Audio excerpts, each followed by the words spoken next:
বাবুল রেশিওতে এর আগে আমি যতগুলো শো করছি একটা বিষয় মানে অনেক গেস্টের সাথে আলোচনাতেই কমন উঠে আসছে, সেটা হচ্ছে যে বাংলাদেশের সকল সমস্যার মূলে হচ্ছে শিক্ষা ব্যবস্থার সমস্যা। অর্থাৎ শিক্ষা ব্যবস্থা যদি ঠিক হয়ে যায় তাহলে বাংলাদেশের অধিকাংশ সমস্যা নাকি ঠিক হয়ে যাবে।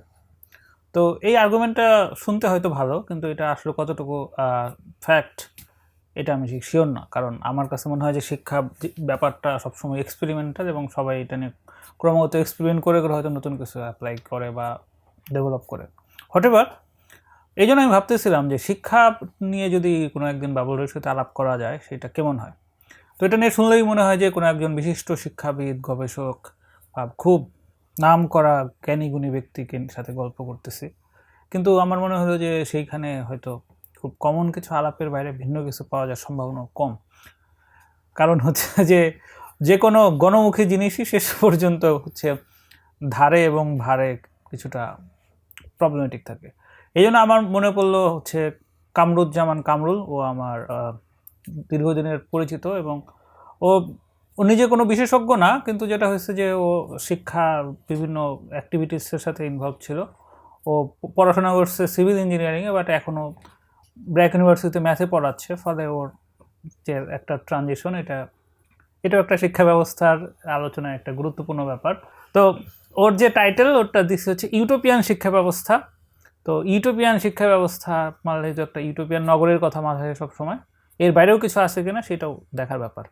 তো কামরুল, হ্যালো হিমালয় ভাই, কেমন আছেন? হ্যাঁ, ওই আমি ইন্ডিয়ানা গেলে আমার মনে হয় না তোমার সাথে আজকের এই না, আই show থিঙ্ক আমার এই যে করে হতো। আরেকটা কন্ট্রিবিউটিং ফ্যাক্টর আছে। আমার কোনো একটা স্টুডেন্ট আপনাকে কিছু একটা বলতেছিল, দেন আপনার মাথায় হঠাৎ করে পপ আপ করছে, হ্যাঁ, আচ্ছা হুম, কামরুল ব্র্যাকে এই হ্যাঁ, ব্যাপারে হ্যাঁ। কিছু একটা বলতেছিল। হ্যাঁ, কিন্তু তার আগেই তোমার নাম তো আমি লিস্টে ঢুকাই ফেলছি, ও কিন্তু তুমি যে আচ্ছা আচ্ছা ব্র্যাকে আচ্ছা পড়াচ্ছ সেটা আমি ওর মাধ্যমে জানছি। আচ্ছা, বুঝতে পারছি। এনিওয়ে, এই যে আমরা আজকে আলাপ ঠিক করলাম হচ্ছে ইউটোপিয়ান শিক্ষা ব্যবস্থা। তো আমাকে আগে বলো যে ইউটোপিয়ান মানে তো আমরা যেটা বুঝি, তো সেই শিক্ষা ব্যবস্থার আগে যখন ইউটোপিয়ান শব্দটা অ্যাড হয়ে যায় তখন তাহলে সেই শিক্ষা ব্যবস্থাটা আসলে কী ধরনের শিক্ষা ব্যবস্থা? ওয়েল দেখেন, ইউটোপিয়া বলতে তো আমরা আসলে যেটা ইমাজিন করি যে অ্যাকচুয়ালি এক কথা বলতে গেলে কারোর কোনো কমপ্লেন নাই, মানে যে যেটা চাচ্ছে এক্স্যাক্টলি সেটা পাচ্ছে। সো প্রথমত এরকম এডুকেশন সিস্টেম আদৌ ডিফাইন করা পসিবল কিনা, আপনার যে জিনিসটা আপনি চাইতেছেন সেটা পেতে হলে আগে তো আপনার জানতে হবে যে ওকে এই জিনিসটার সাইজ, ভলিউম অ্যান্ড শেপগুলো কীরকম। সো আপনার প্রথমে ইউটোপিয়ান এডুকেশন সিস্টেমটা অ্যাকচুয়ালি কী হইতে পারে সেটা একটু আউটলাইন মাথার ভেতর চিন্তা করে দাঁড় করাইতে হবে। সেকেন্ডটা সেটা ইমপ্লিমেন্ট করা পসিবল কিনা, অ্যান্ড এর রিকোয়ারমেন্টগুলো কী কী, বা আমাদের এই সোশ্যাল কনটেক্সটে আদৌ এটা কখনো এস্টাবলিশ করা পসিবল কিনা। সো এই সবগুলো দিয়ে যদি আমরা চিন্তা করি তাহলে প্রথমে আপনি ইউটোপিয়ান যে এডুকেশন সিস্টেম যেটা হতে পারতো সেটাকে আগে আপনি ডিফাইন করার চেষ্টা করেন। সো আমি হয়তো একটা বাচ্চা ছেলে, ধরেন একটা প্রাইমারি স্কুলে হয়তো একটা ক্লাসে, আমাদের সরকারি প্রাইমারি স্কুলগুলোতে একটাতে 40 থেকে 60 জন করে স্টুডেন্ট থাকে, বা ক্ষেত্র বিশেষে কম 25 থেকে 30 জন। তো 25 থেকে 30 জন স্টুডেন্ট কিন্তু একইভাবে শিখতে চায় না। কেউ কেউ খেলার মাধ্যমে শিখতে চায়, কেউ দৌড়াদৌড়ি করে, কেউ শান্ত স্বভাবের, ও ক্লাসরুমে বসে থাকবে, এক্সপেক্ট করে এটা। তো প্রত্যেকের জন্য কাস্টমাইজ সলিউশন যদি আপনি প্রেজেন্ট করতে চান, এটা ডেফিনেটলি একটা বড় ইনফ্রাস্ট্রাকচারের আন্ডারে কমন একটা প্যাটার্ন দিয়ে আপনি এটা ডিফাইন করতে পারবেন না, কারণ এইগুলোর মধ্যে আপনি কখনোই ফিল্টার আউট করতে পারবেন না কে আসলে পার্টিকুলারলি কি চাইতেছে অ্যান্ড কার জন্য কোনটা appropriate. So first of all এটা মানে আমাদের যে এক্সিস্টিং সিস্টেম এটাতে আসলে পসিবল না। সেকেন্ড কথা হচ্ছে এটা কি আদৌ দরকার কি না, বা আমার মানে এমনটা হইতেই পারে যে আমি চাইতেছি যে আমি এভাবে আসলে আমার কাছে পড়তে ভালো লাগে খেলার মাধ্যমে, বাট আদৌ কি এটা আসলে একটা ইফেক্টিভ ওয়ে ফর টিচিং, মানে বা এটা আমি যেটা চাইতেছি সেটা কি আসলে পাবো কিনা। সো ওইটারও একটা কোশ্চেন থাকে। সো মানে আই থিঙ্ক অনেকগুলো প্যারামিটার আছে, বাট মানে যখন আমরা ধরেন এটা নিয়ে যখন আপনার সাথে আমার শুরুতে কথা হইতেছিল, so I was thinking more about যে আচ্ছা ইউটোপিয়া এটা একটা অনেক ভারী শব্দ, হাউ অ্যাবাউট যে একটা ইফেক্টিভ, যেটা কিনা একটা ইফেক্টিভ এডুকেশন সিস্টেম কীরকম হইতে পারে, আমরা হয়তো ওইটার জায়গাটাতে কিছু কথা বলতে পারি বা ওইটা নিয়ে কিছু ডিসকাশন হতে পারে, অ্যান্ড দেন তারপরে সেটা থেকে আমরা একটু এক্সট্রাপোলেট করার চেষ্টা করতে পারি যে আচ্ছা হোয়াট ইফ আমি যদি আসলে এরকম একটা কাস্টমাইজ সলিউশন নিয়ে আসতে পারি, সেটা হয়তো একটু আসতে পারে এটাই। হ্যাঁ, তুমি যে কথাগুলো বলতেছো এগুলো তো যারা এই লাইনে অনেক দিন ধরে কাজ করছে সেই ধরনের মানুষ যদি বলতো তাহলে হয়তো লোকজন ভ্যালু দিত। তুমি তুমি এডুকেশনের কি বুঝো, তুমি এই ব্যাপারে কিছু বলতে গেলে সবচেয়ে আগে আমাদের ভেরি ইম্পর্টেন্ট, হ্যাঁ মানে সবচেয়ে আগে তো আমাদের লোকজন এইটা বলেই তোমাকে উড়াইয়া দিবে তুমি এডুকেশনের। আমি এটার সাথে কিন্তু ভাই কাইন্ডলি এগ্রি করি। সো আমি একটা রেলেভেন্ট ছোট একটা জিনিস আসলে শেয়ার করি। সো দ্য থিং ইজ যে আমার বড় ভাই সে বেসিক্যালি বুয়েটের একজন ইঞ্জিনিয়ার, অ্যান্ড ভাইয়া হচ্ছে পিডব্লিউডিতে রাজবাড়ির এক্সেন হিসেবে আছে। সো আমরা একবার হচ্ছে গল্প করতেছিলাম এই যে পার্টিকুলারলি এই জিনিসটা নিয়ে, যে এক্সপার্টাইজের জায়গাটা কেউ যখন আসলে কোনো একটা কিছু নিয়ে কথাবার্তা বলে, আমরা আসলে আপনি আমার থেকে বেশি বুঝেন এই টাইপের যে টেন্ডেন্সিটা নিয়ে বসে থাকি, এইটা কিছু ক্ষেত্রে অ্যাকচুয়ালি ট্রু বা কিছু অ্যাকচুয়ালি দরকার। সো যেটা বলতেছিল যে ওদের হচ্ছে ও তখন যে গণভবনের পাশে কোনো একটা প্রজেক্টে কাজ করতেছে, অ্যান্ড ছোট একটা সাইট লাইক 5 কাঠা বা 6 কাঠার একটা সাইটের কাজের জন্য জাপানের জায়গা থেকে একটা বিশাল টিম আসছে, লাইক অলমোস্ট 18 জন বিশাল বিশাল ইঞ্জিনিয়ার আসছে। সো তাদের মধ্যে ধরেন আর্কিটেক্ট আছে 2-3 জন, তারপর একজন আছে যে হচ্ছে প্ল্যানিংয়ের কাজ করে, একজন আছে সে খালি স্ট্রাকচারেরই কাজ করে, একজন আছে সে খালি আর্থকুইক স্পেশালিস্ট, এরকম আসছে। তো 18 জন একটা বিশাল টিম নিয়ে আসছে, তারা জাস্ট ওই বিল্ডিংটা বানাবে 5 তলা না 6 তলা।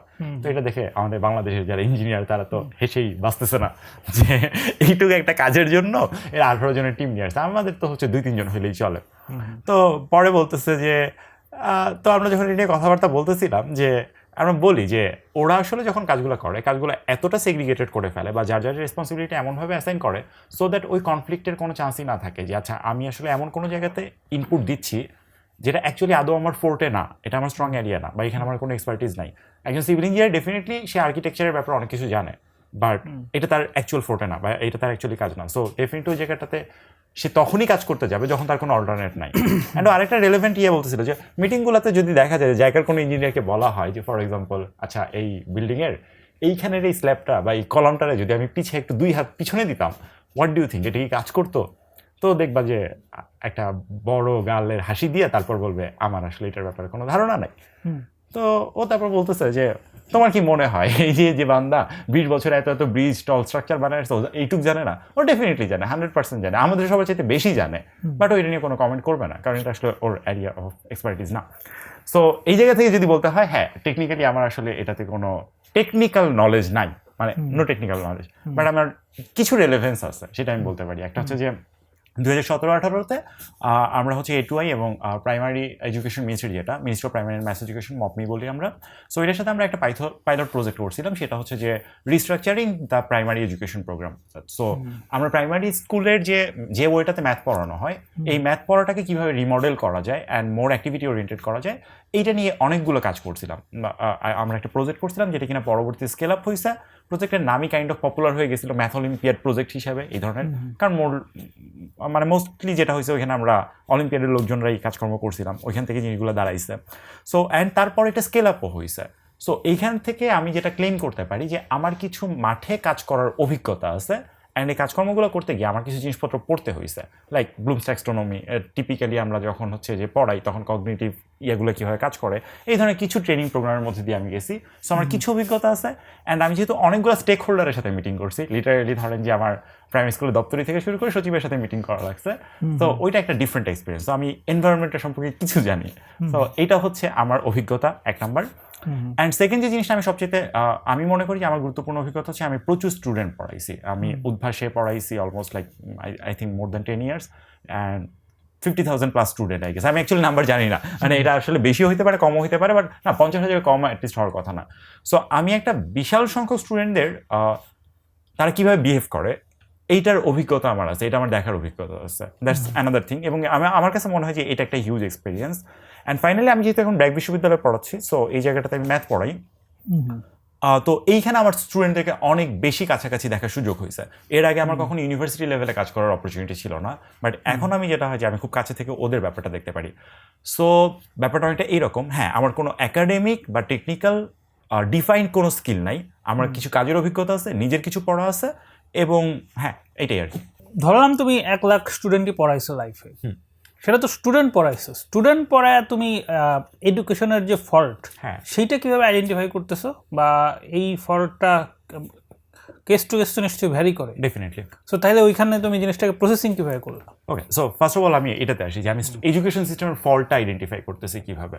সো প্রথম কথা, আমি ফল্ট আইডেন্টিফাই করতেছি না, আমি অলওয়েজ যেটা করি সেটা হচ্ছে এটা একটা আমি মানে আই বিলিভ যে এটা একটা সাবলাইম প্রসেস, যে আমি আসলে বারবার একটা আইটারেট করছি এবং নিজের মতো করে চিন্তা করতেছি, যে নিজের মতো চিন্তা করে বোঝার চেষ্টা করতেছি এই জিনিসটা আরেকটু পারফেক্টেড হইতে পারতো কীভাবে।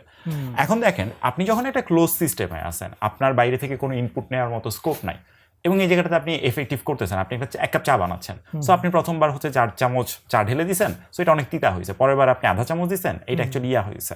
সো তারপর আপনি যেটা করছেন একটু কম বেশি করে করে এটা ব্যালেন্স করতেছেন। এই প্রসেসে আপনার যে পরিমাণ অ্যাকচুয়ালি কষ্ট করতে হবে চাটারে পারফেক্ট করার জন্য, এই যে তো অনেক ইজিয়ার একটা উপায় আছে। আপনার যদি দরজাটা খোলা থাকতো আপনি বাইরে গিয়ে করে বলতে পারতেন আচ্ছা ঠিক এক্স্যাক্টলি কতটুকু চা দিতে হবে। সো আমাদের তো ধরেন এই রিসোর্সটা আছে। আমি যখন এখানে পড়াচ্ছি, আমি ম্যাথ পড়াইতেছি, সো ম্যাথ পড়াইতে গিয়ে আমি আসলে প্রবলেম ফেস করতেছি, অ্যান্ড আমি চাইলে যেটা করতে পারি, আমি ক্লাসরুমে বারবার ট্রায়াল বেসিসে এক্সপেরিমেন্ট করে দেখতে পারি যে রেজাল্টটা কি আসতেছে, অ্যান্ড এইটার উপর বেস করে তারপর আমি জিনিসগুলোকে অ্যাডজাস্ট করবো। আর আমি যেটা করব, আমার তো নতুন করে চাকা আবিষ্কার করার দরকার নেই।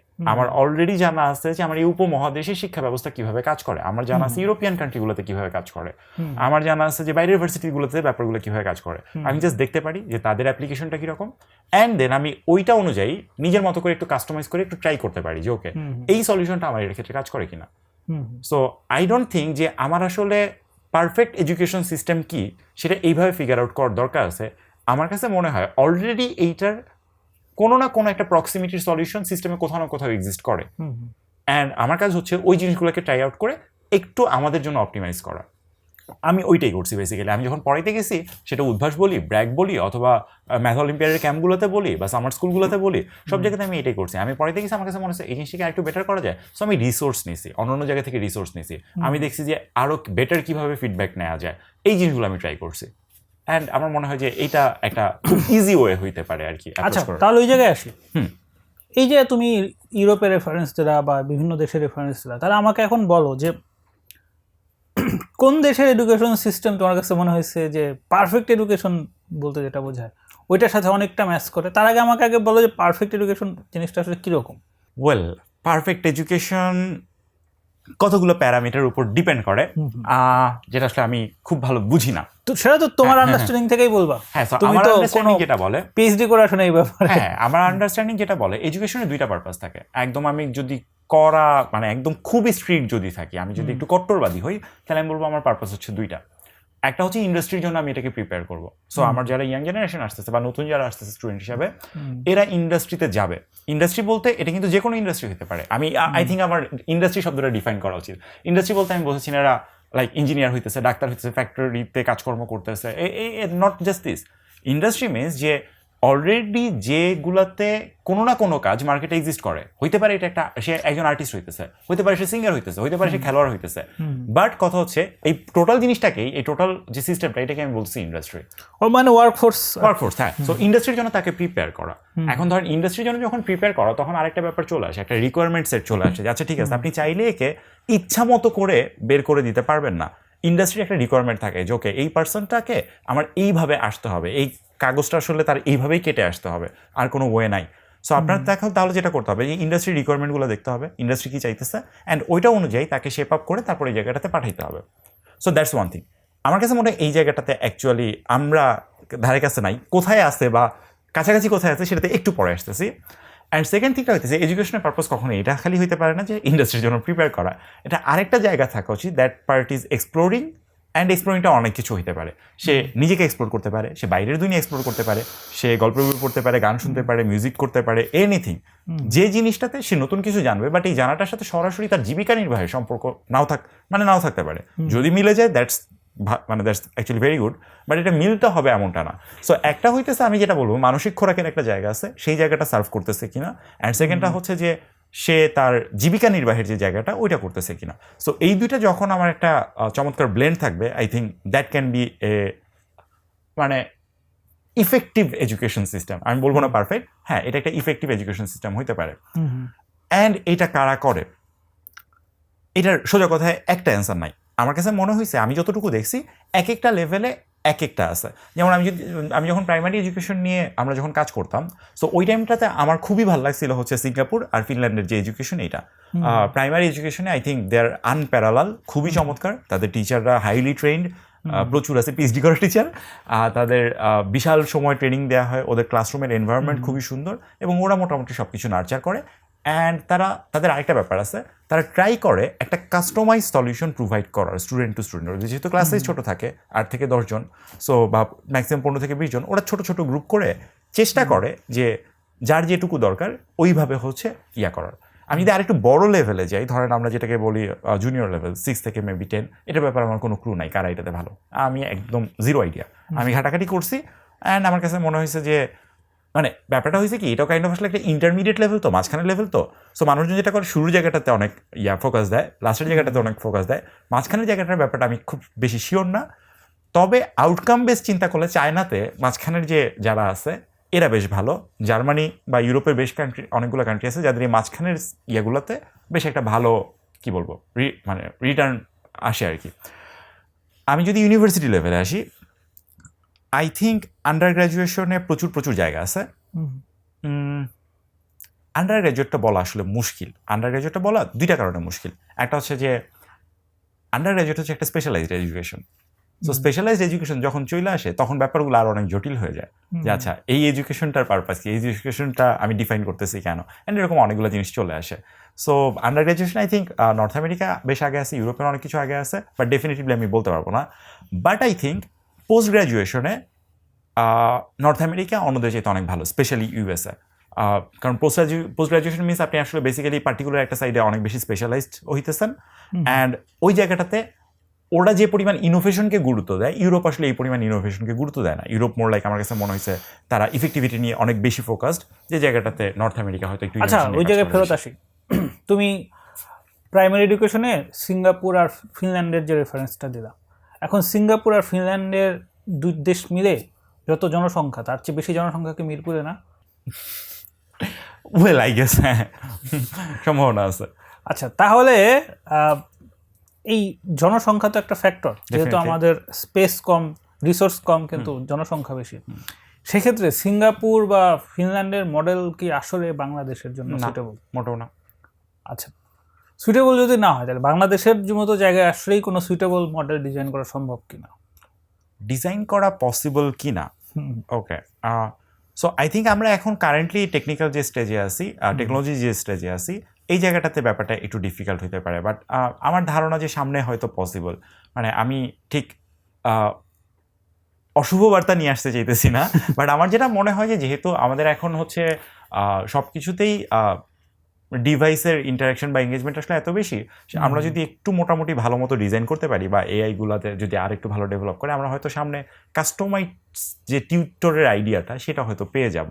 সো তখন হয়তো দেখা যাবে যে আপনার বাসা বাড়িতে আসলে এডুকেশনটা চলে আসছে এবং ওর যে নিডটা, সেই নিডের অ্যাকর্ডিংলি হয়তো জিনিসগুলো হবে। বাট দ্য থিং ইজ, এটা সবার জন্য অ্যাভেলেবল থাকবে না, এটা খুবই পার্টিকুলার একটা গ্রুপ অফ পিপলের জন্য হবে, অ্যান্ড এই সলিউশনটাও দেখা যাবে এক্সপেন্সিভ হবে। সো এটা সবার জন্য থাকবে না। বাট এটার ক্ষেত্রে আবার ব্যাপার আছে, যখনই দেখা যায় মার্কেটে কোনো একটা প্রাইসি সলিউশন এক্সিস্ট করে ফর সাম পিপল, অ্যাটলিস্ট টেকনোলজির ক্ষেত্রে, সেই জায়গাটাতে কিছু বেনেভোলেন্ট ফিলান্থ্রপিক পাবলিক চলে আসে, যারা হচ্ছে এটার কোনো একটা অল্টারনেট বের করে যেটা হচ্ছে ফ্রি। সো আমরা এক্সপেক্ট করতে পারি যে যখন দেখা যাবে যে খুবই হাই প্রাইসে এরকম একটা সলিউশন বিক্রি হইতেছে, কেউ না কেউ লো প্রাইসে অথবা একদম ফ্রি এরকম একটা কিছু দাঁড় করাবে, সেটা হইতে পারে। বাট আদারওয়াইজ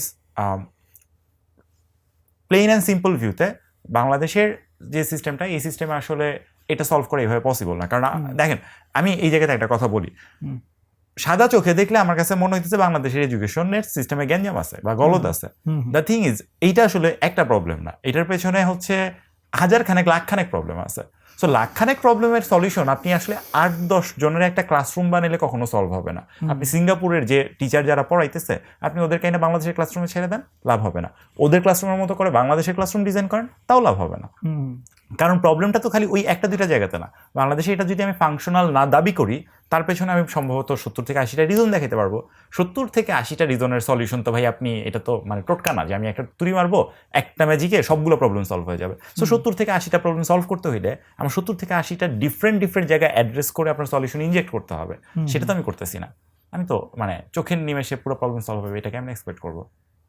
আচ্ছা, এই যে তুমি হায়ার এডুকেশনের কথা বললা, মূলত পোস্ট গ্রাজুয়েশন যে বিষয়টা, এটাও তো দেখা যাচ্ছে যে নর্থ আমেরিকাতে যায়, বাংলাদেশ বা এই সমস্ত বিভিন্ন দেশের ছেলে পেলে মূলত উন্নত জীবনের আশা, সেটাই তো তো এডুকেশন তো সেখানে একটা মাত্র, মানে বাহানা মাত্র। খুব কম ক্ষেত্রেই তো দেখা যাচ্ছে যে ছেলে পেলে এগুলো যায়।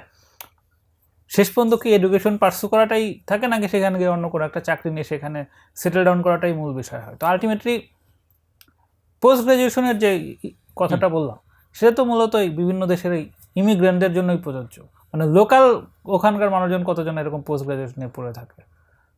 ওকে, যদি লোকালি ওদের পার্সেন্টেজ কম হয় তাহলে ওইটা ভালো। এটা তো মানে ওই জিনিসটা তো তাহলে কোয়ালিটেটিভের জায়গা থেকে ওটা তো সোশিও ইকোনমিক সোশিও পলিটিক্যাল জায়গা থেকে দেখার সুযোগ আমি বেশি। এইটার একটু কিছুটা ডিফারেন্ট ভাবে ওকে বলো।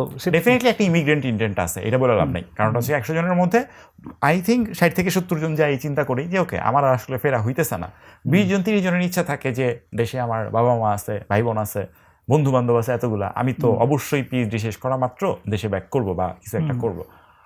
আলটিমেটলি তারাও ব্যাক করতে পারে না। হাতে কোনো 1 জন 2 জন যারা ব্যাক করে দেশে হচ্ছে তার জন্য ভার্সিটিতে একটা চাকরি রিজার্ভড আছে, সে এসে অ্যাসিস্ট্যান্ট প্রফেসর হিসেবে জয়েন করবে এবং বাদ বাকি জীবন সেই জায়গাতে কাটাবে। এটা ছাড়া আই ডোন্ট থিঙ্ক আসলে ওইভাবে কেউ ব্যাক করা অ্যাকচুয়ালি পসিবল না। But the thing is immigrant ইন্টেন্টের জায়গাটাতে আমার একটু আপত্তি আছে। দ্য থিং ইজ আমার কাছে যেটা মনে হয়, একটু আগে আমি আপনাকে বলতেছিলাম যে এডুকেশনের পারপাস হইতেছে 2টা হওয়া উচিত, ইন্ডাস্ট্রির জন্য প্রিপেয়ার করা, আরেকটা হইতেছে ওই মানে নিজের উৎকর্ষতার জায়গাটাতে একটু কাজ করা। সো দ্য থিং ইজ যে আমি জানি যেটা যে এই জায়গাটাতে আমি চাকরি করে যে পরিমাণ টাকা পয়সা কামাই, আমার চাইতে কম কাজ করে বা ইনএফিশিয়েন্ট ইয়াতে, মানে আমি ওটাকে ফার্স্ট ক্লাস কান্ট্রি কেন বলতেছি, কারণ তাদের ওয়েজেস বেটার, তাদের টাকা পয়সা তারা বেটার পে করে। সো আমি ওই জায়গাতে গেলে সেম পরিমাণ কাজ করলে আমি অনেক বেশি টাকা কামাইতে পারবো, অনেক বেশি সেভ করতে পারবো, আমার ডিগ্রি অফ ফ্রিডমটা অনেক বেশি, এই ব্যাপারগুলো তখন চলে আসে। সো আই থিঙ্ক এইটা একটা বড় রিজন যে আমি বেসিক্যালি যেটা চিন্তা করি, আমি কেন পোস্ট গ্রাজুয়েশনে যাইতে চাইতেছি, কারণ পোস্ট গ্রাজুয়েশনটা হইতেছে আমার এই জিনিসটা অফার করে, আমি বাইরে চাকরি করতে পারবো। নট লাইক আমি সেই জায়গাতে আজীবন থাকতেছি। আমার ধারণা খুব বেশি মানুষজন লাইক আমেরিকার মাটিতে ঘুমাইতেছি এই চিন্তাটাতে ফ্যাসিনেটেড ফিল করে। তারা বেসিক্যালি এটাতে ইন্ট্রিগড হয়েছে এইরকম চিন্তাগুলো দিয়ে যে আমার পেমেন্ট বেটার, তারপর হইতেছে সে জায়গায় লাইফটা সিকিউর, গ্যাঞ্জাম ট্যাঞ্জাম কম, অন্য ব্যাপার স্যাপার আছে, ওইগুলো অনেক বেশি কাজ করে রেদার দ্যান যে আচ্ছা আমি পৃথিবীর যে খুবই উন্নত একটা দেশের রাতে ঘুমাইতে পারতেছি, এই চিন্তাটা আই ডোন্ট থিঙ্ক অত বেশি অন্য জায়গাগুলো আসলে বেশি ইম্পর্টেন্ট। সো এটাই আর কি।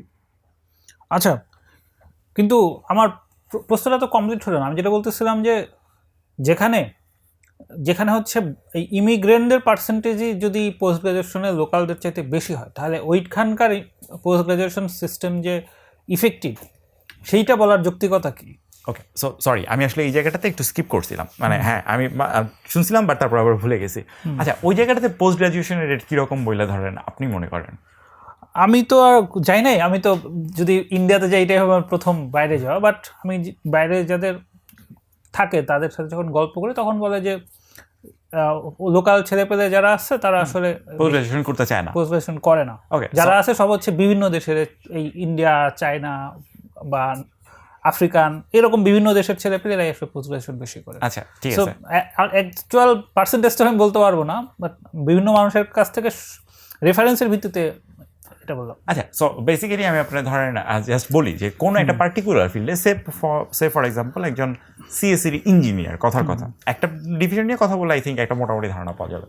সো একজন ধরেন আন্ডার গ্রাজুয়েটে কম্পিউটার সায়েন্স পড়ছে, সে আন্ডার গ্রাজুয়েট পাস করার পর তার স্যালারির একটা লাইক স্কেল আছে। ধরেন টেক্সাসে একজন কম্পিউটার সায়েন্স পাস করা পাবলিক, কথার কথা হাইপোথেটিক্যালি সে ইয়ারলি $90,000 পেমেন্ট পায়। যে বান্দা মাস্টার্স করছে তার স্যালারি হয়তো 100K ইয়ারলি, এবং যে বান্দা পিএইচডি করে আসছে তার হয়তো 120K বা এই ধরনের কিছু একটা। এই 3টা বারের কথা আপনি চিন্তা করেন। যে ইউএসএর নেটিভ, ওর আন্ডার গ্রাজুয়েট পড়তে বিশাল একটা টাকার ধাক্কা গেছে অলরেডি, ও প্রচুর টাকা পয়সা খরচ করে অলরেডি পড়ছে, প্রবাবলি ভালো একটা চান্স আছে সে $150,000-200,000 খরচ করে ফেলছে, মানে অলমোস্ট 2-3 কোটি টাকা খরচ করে ফেলছে। এই পরিমাণ টাকা খরচ করে সে অলরেডি একটা ডিগ্রি নিছে এবং সে চাইলে এখন $90,000 একটা জবে জয়েন করতে পারে। বাংলাদেশ থেকে যে যাইতেছে তার পক্ষে ওই আন্ডার গ্রাজুয়েট করা পসিবল না, এই পরিমাণ টাকা তার নাই। তার পক্ষে মাস্টার্স করা পসিবল না, কারণ মোস্ট অফ দ্য টাইম মাস্টার্সে ফান্ড দেয় না। যদি মাস্টার্সে ফান্ড দিত তাহলে সবাই মাস্টার্সে যেত, কেউ পিএইচডিতে যেত না, বেশিরভাগ জন যেত না। তার পক্ষে ইজি হচ্ছে পিএইচডিতে যাওয়া। সো পিএইচডিতে যাবে, সে 5 বছর কমপ্লিট করে তারপর একটা জবে ঢুকবে যেটা হচ্ছে 120K-তে। দ্য থিং ইজ এইখান থেকে যখন কেউ যাইতেছে তার হাতে যদি স্কোপটা থাকতো যে আচ্ছা ঠিক আছে তোমার এত কিছু করা লাগবে না, তুমি মাস্টার্সটাই করো, মাস্টার্সের অপরচুনিটি আমি দিয়ে দিলাম যে মাস্টার্সে তোমার ফান্ডিংয়ের সুবিধা আছে, তখন আপনি দেখতেন যেটা যে বাংলাদেশ থেকে যারা যাইতেছে আই থিঙ্ক যেটা হয়তো 90 থেকে 95% চান্স আছে বা মেজরিটি পার্সেন্টেজ যেটা করতো, তারা মাস্টার্সটা শেষ করে নগদে চাকরিতে ঢুকে যেত, তারা ওই উপরেটাতে যাইতো না। সো আপনি যে পোস্ট গ্রাজুয়েশনের ডিমান্ডের কথাটা বলতেছেন, that is actually generated for accessing that country. ওদের তো এটা দরকার নাই। ইউএস এর যে নেটিভ, ও তো 90K নিয়ে হ্যাপি, কারণ হইতেছে যে 5 বছর আমি ওইখানে গিয়ে পিএইচডি করবো, ওই 5 বছর ওর কিন্তু 90K বাইরে 130K হয়ে যাবে। অ্যাকচুয়ালি আমার সাথে আগেই আছে, ও জবে জয়েন করছে আমার আগে, ও 5 বছর তো ও বসে থাকবে না, তো কাজ করতেছে, ওর প্রমোশন হবে, সো আলটিমেটলি আগে যাবে। সো ওর তো পোস্ট গ্রাজুয়েশন করার দরকার নাই, ও কেন করবে? পুরোটাই যদি আপনি অ্যাকচুয়ালি মনিটারি স্কেলে চিন্তা করেন, এটা তোর জন্য লস প্রজেক্ট, ও তো যেতে চাইবে না। আপনি বাংলাদেশে আপনি দেখেন না, বাংলাদেশের ডিগ্রিগুলো অ্যাকচুয়ালি আসে কেন? মাস্টার্স থাকলে চাকরি পাইতে সুবিধা হয়, অথবা প্রমোশন একটা বেশি পাওয়া যায়, এইসব রিজনে। আচ্ছা, তোমার সাথে সোহাগ ভাইয়ের জীবনের একটা লম্বা সময় কাটছে, সোহাগ ভাইয়ের অনেক প্রভাবও তোমার উপরে আছে। তো এডুকেশন নিয়ে সোহাগ ভাইয়ের নিশ্চয়ই একটা বড় লেকচার তুমি শুনছো, অনেকবার শুনছো, সেটা এখন ইউটিউবে পাওয়া যায় কিনা আমি জানি না, বাট যেটা হয়তো যে উনি শুরু করতে হচ্ছে দেশের অনেক সমস্যা, অনেক সব কিছুর পরে রাষ্ট্রে গিয়ে ঠেকতে হচ্ছে, সব সমস্যা রোধ করতে হচ্ছে, শিক্ষা ব্যবস্থার সমস্যা এবং শিক্ষার 4টা উদ্দেশ্যের কথা বলতেন। একটা হচ্ছে চিন্তা করতে শেখানো, লেগে থাকা, আর 2টা এখন ভুলে গেছি, তোমার নিশ্চয়ই মনে আছে? না, মনে নেই। তো তোমার ইয়ের সাথে তোমার যে 2টা পারপাজের কথা বললা, সেটার সাথে চিন্তা করতে শেখানো, লেগে থাকা, মূল্যবোধ, এইগুলার কি মানে রিলেভেন্ট নাকি ইরিলেভেন্ট? না, ডেফিনেটলি রিলেভেন্ট, বাট আমি যেটা মনে করি যে ভাইয়া যেভাবে 4টা পয়েন্টকে অবজেক্টিভ মানে একদম পিন পয়েন্ট করছেন, এটা স্ট্রাকচারটা প্রবাবলি হয়তো এরকমটা না। শখ ভাই ডেফিনেটলি উনি নমস্য মানুষ, এবং আপনি তো জানেন আমি ওনার কোন লেভেলের মনে করি, যে তোমার উপর ওনার অনেক প্রভাব। সো মানে তারপরে আমি যেটা বলবো সেটা হচ্ছে যে there is a pretty solid chance যে ভাইয়া যখন এই কথাগুলো বলছে, ভাইয়া আসলে কোনো টেকনিক্যাল ব্যাকগ্রাউন্ড থেকে কথাগুলো বলে নাই, ভাইয়া নিজে অনেকদিন ধরে পড়ায়, অ্যান্ড সেই জায়গাটা থেকে উনি ফিগার আউট করছে যে আচ্ছা কোন কোন জিনিসগুলো থাকা উচিত, অ্যান্ড এই জায়গাগুলো থেকে। কারণ আমি যখন আপনারা বলতেছি যে লেগে থাকার ব্যাপারটা, আই থিঙ্ক লেগে থাকার ব্যাপারটা আপনি ডিরেক্টলি রিলেট করতে পারবেন ইন্ডাস্ট্রির জন্য প্রিপেয়ার করার সাথে। সো এটার একটা সাবসেট হইতে পারে। আপনি যখন বলতেছেন চিন্তা করার ক্ষমতাটাও যে আমি সেকেন্ডে যেটা বললাম যে নিজের জন্য উৎকর্ষ বৃদ্ধি, ওইটার একটা সাবসেট হইতে পারে। সো যারা এটা ধরেন যে যাদের এই ব্যাপারটাতে টেকনিক্যাল এডুকেশন আছে, তারা হয়তো আরও চমৎকার করে ব্যাপারটা ফর্মুলেট করতে পারবে যে আচ্ছা আমার কোন কোন ডোমেইন আছে, সেই ডোমেইনের আন্ডারে কী কী স্কিল অ্যাচিভ করা উচিত। কিন্তু ওই 4টাই হইতে হবে, ব্যাপারটা এরকমটা নয়, 4টার বেরো অনেক কিছু থাকতে পারে। আবার ওই 4টার মধ্যে দোষের কোনো কিছু আছে এরকমটাও না। আমি মনে করি হ্যাঁ ওই 4টা ঠিক আছে, বাট এখানে একটা ব্যাপার আছে ভাই। আই ডোন্ট থিঙ্ক সোহাগ ভাই যখন ওই কথাগুলো বলছে, সে ওই 4টা পয়েন্টকেই শিক্ষার একমাত্র আসলে এডুকেশন হিসেবে ডিফাইন করছে। ইট ইজ মোর লাইক ওই যে সবাই একটা এক্সাম্পল দিত না যে বানরের খেলা দেখানো বা এই টাইপের কিছু একটা, সে বলতো যে মানে পারপাসটা হইতেছে মানে বানর খেলতেছে এইটা না, পারপাসটা হইতেছে মলম বেচা, এই টাইপের কিছু একটা আর কি। সো সে বেসিক্যালি যা কথাবার্তা বলতো সেটার পেছনে রিজনটা ছিল আমার কাছে মনে হয় এইটা, যে এই জায়গাটাতে ফোকাস করানো স্টুডেন্টদেরকে যে তুমি আসলে তোমার একটা ভালো মানুষ হইতে হবে, তোমার চিন্তাভাবনা ডেভেলপ করতে হবে, অ্যান্ড পড়তে বসানোর জন্য যতভাবে মোটিভেশন দেওয়া যায় বা যে জিনিসগুলো মোর রেলেভেন্ট, যেগুলো আপনি বিশ্বাস করলে আপনি পড়ার টেবিলে থাকবেন, ওই গুণগুলারে উনি হয়তো প্রায়োরিটাইজ করছেন, এটা হইতে পারে। আচ্ছা, বাট তোমার কি মনে হয় বাংলাদেশের আসলেই 1 নম্বর সমস্যা কি শিক্ষার সমস্যা নাকি? অনেক বড় কোশ্চেন। না, কারণ ডেফিনেটলি শিক্ষার সমস্যা তো কম বেশি সব দেশেই, তো শিক্ষা ব্যবস্থা তো আসলে সব দেশেই কম বেশি এরকম ভালনারেবলই। মানে এমন কেউ কি মানে নিজেদের বিশেষ করে এরকম ছোট ইকোনমির দেশে এবং যেখানে হচ্ছে জনসংখ্যা অনেক বেশি, সেই সমস্ত দেশে সবাই তো শিক্ষা ব্যবস্থা জিনিসটাকে সবসময় একটা এক্সপেরিমেন্টের মধ্যেই রাখে এবং অনিশ্চয়তার মধ্যেই থাকে। সো এইটা যে জিনিস হচ্ছে অনিশ্চয়তার মধ্যে থাকে এবং যেটা হচ্ছে এক্সপেরিমেন্টাল, সেইটা কিভাবে 1 নম্বর সমস্যা হয়?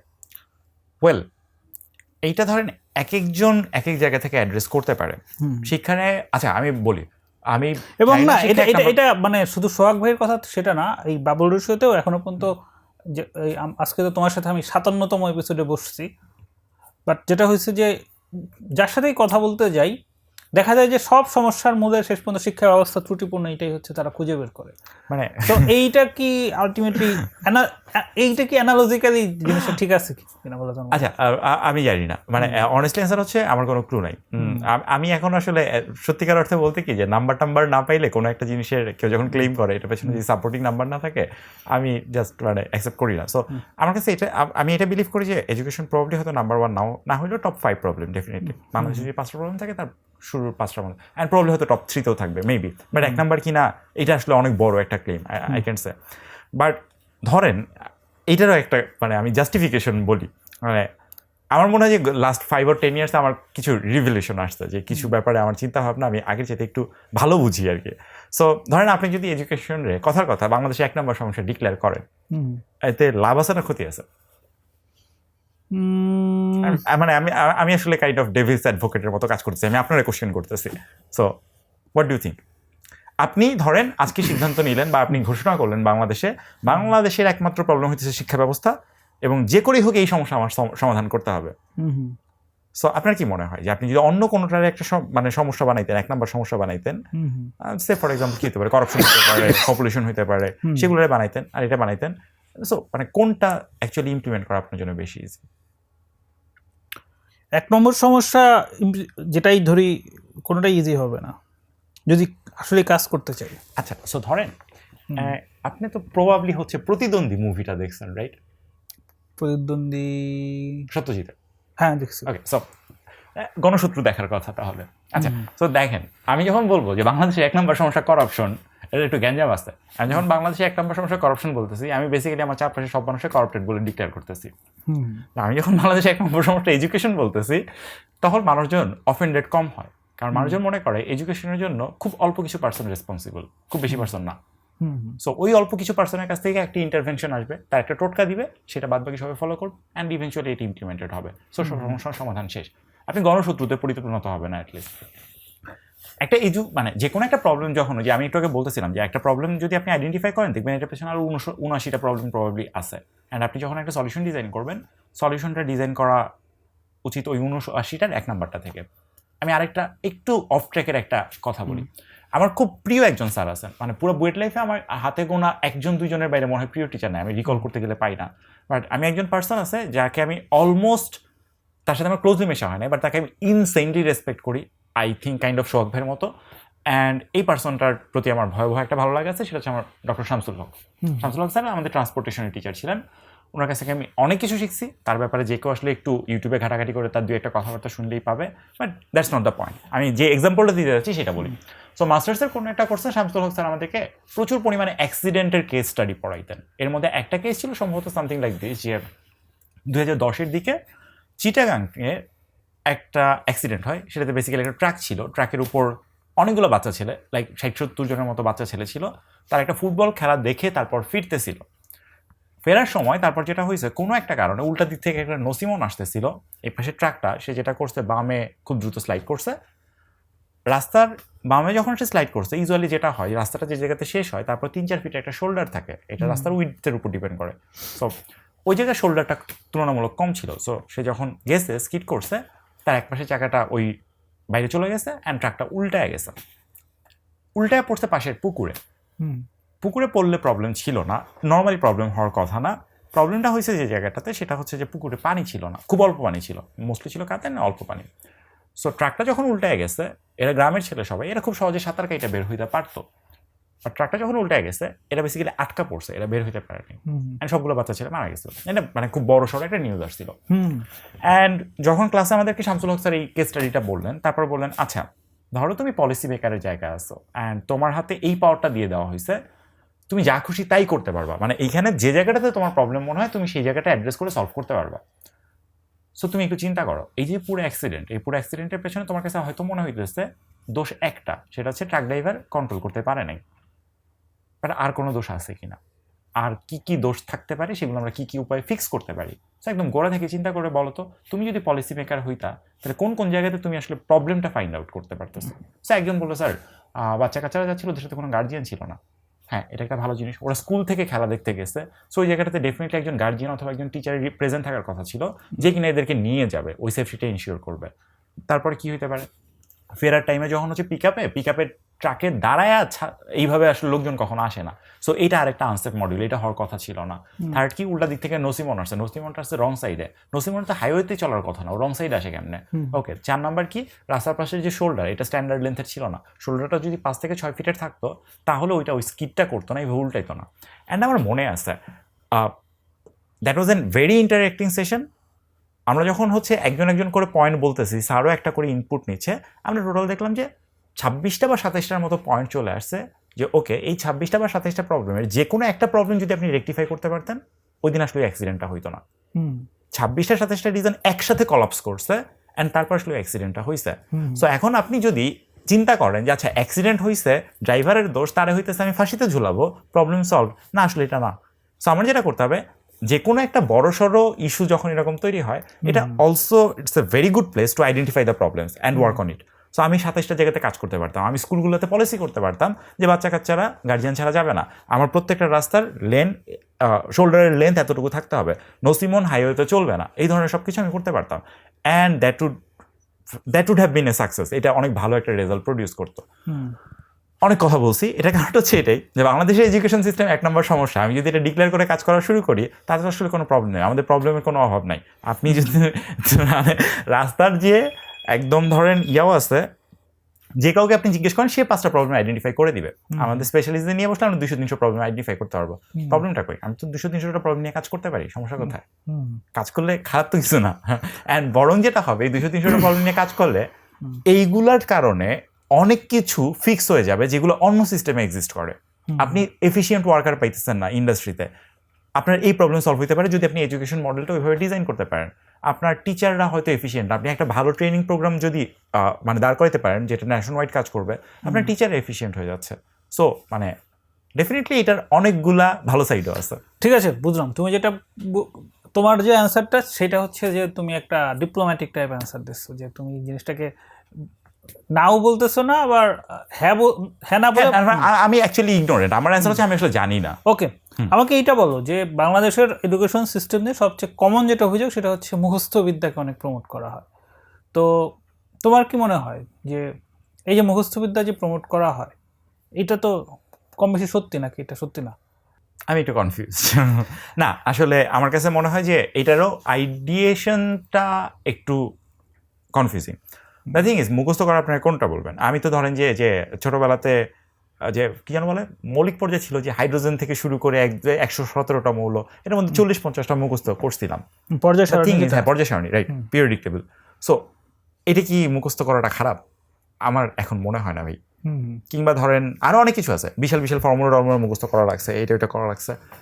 আমার মনে হয় মেমোরাইজেশন খারাপ, বাট মেমোরাইজেশন আচ্ছা এই ক্ষেত্রে উদ্ভাসের প্রচলিত কথাটা চলে আসে, না বুঝে মুখস্থ করার অভ্যাস এইটা একটা ভালো ফ্রেজ আর কি, যে হ্যাঁ এইটা কাইন্ড অফ একটা ভালো জিনিস যে না বুঝে মুখস্থ করাটা খারাপ, বাট বুঝে কিছু জিনিসপত্র মুখস্থ করা লাগে, দ্যাট ইজ ট্রু। এটা না হইলে ভাই মানে আপনার বডির জিনিসপত্র মুখস্থ করে, এটা তো বললাম আপনি রাস্তা দিয়ে হাঁটতেছেন, পেছনে খ্যাট করে রিক্সা হইতেছে, একটা বেল বাজাইলো, আপনি নগদে যেটা করবেন রাস্তা থেকে সরে যাবেন, আপনি কিন্তু কনসিয়াসলি এটা করতেছেন না। আপনার মাসল মেমোরি আপনার এই রিফ্লেক্স দিতেছে। সো আপনার ব্রেইন যে জায়গাতে জিনিসপত্র মুখস্থ করে রাখে, প্যাটার্ন রিকগনাইজ করে, আপনি কেন করবেন না ইফ ইটস নেসেসারি? আমি তো কোনো দোষ দেখি না, না বুঝে মুখস্থ করানোতে দোষ আছে, সেটাতে আমি এগ্রি করি।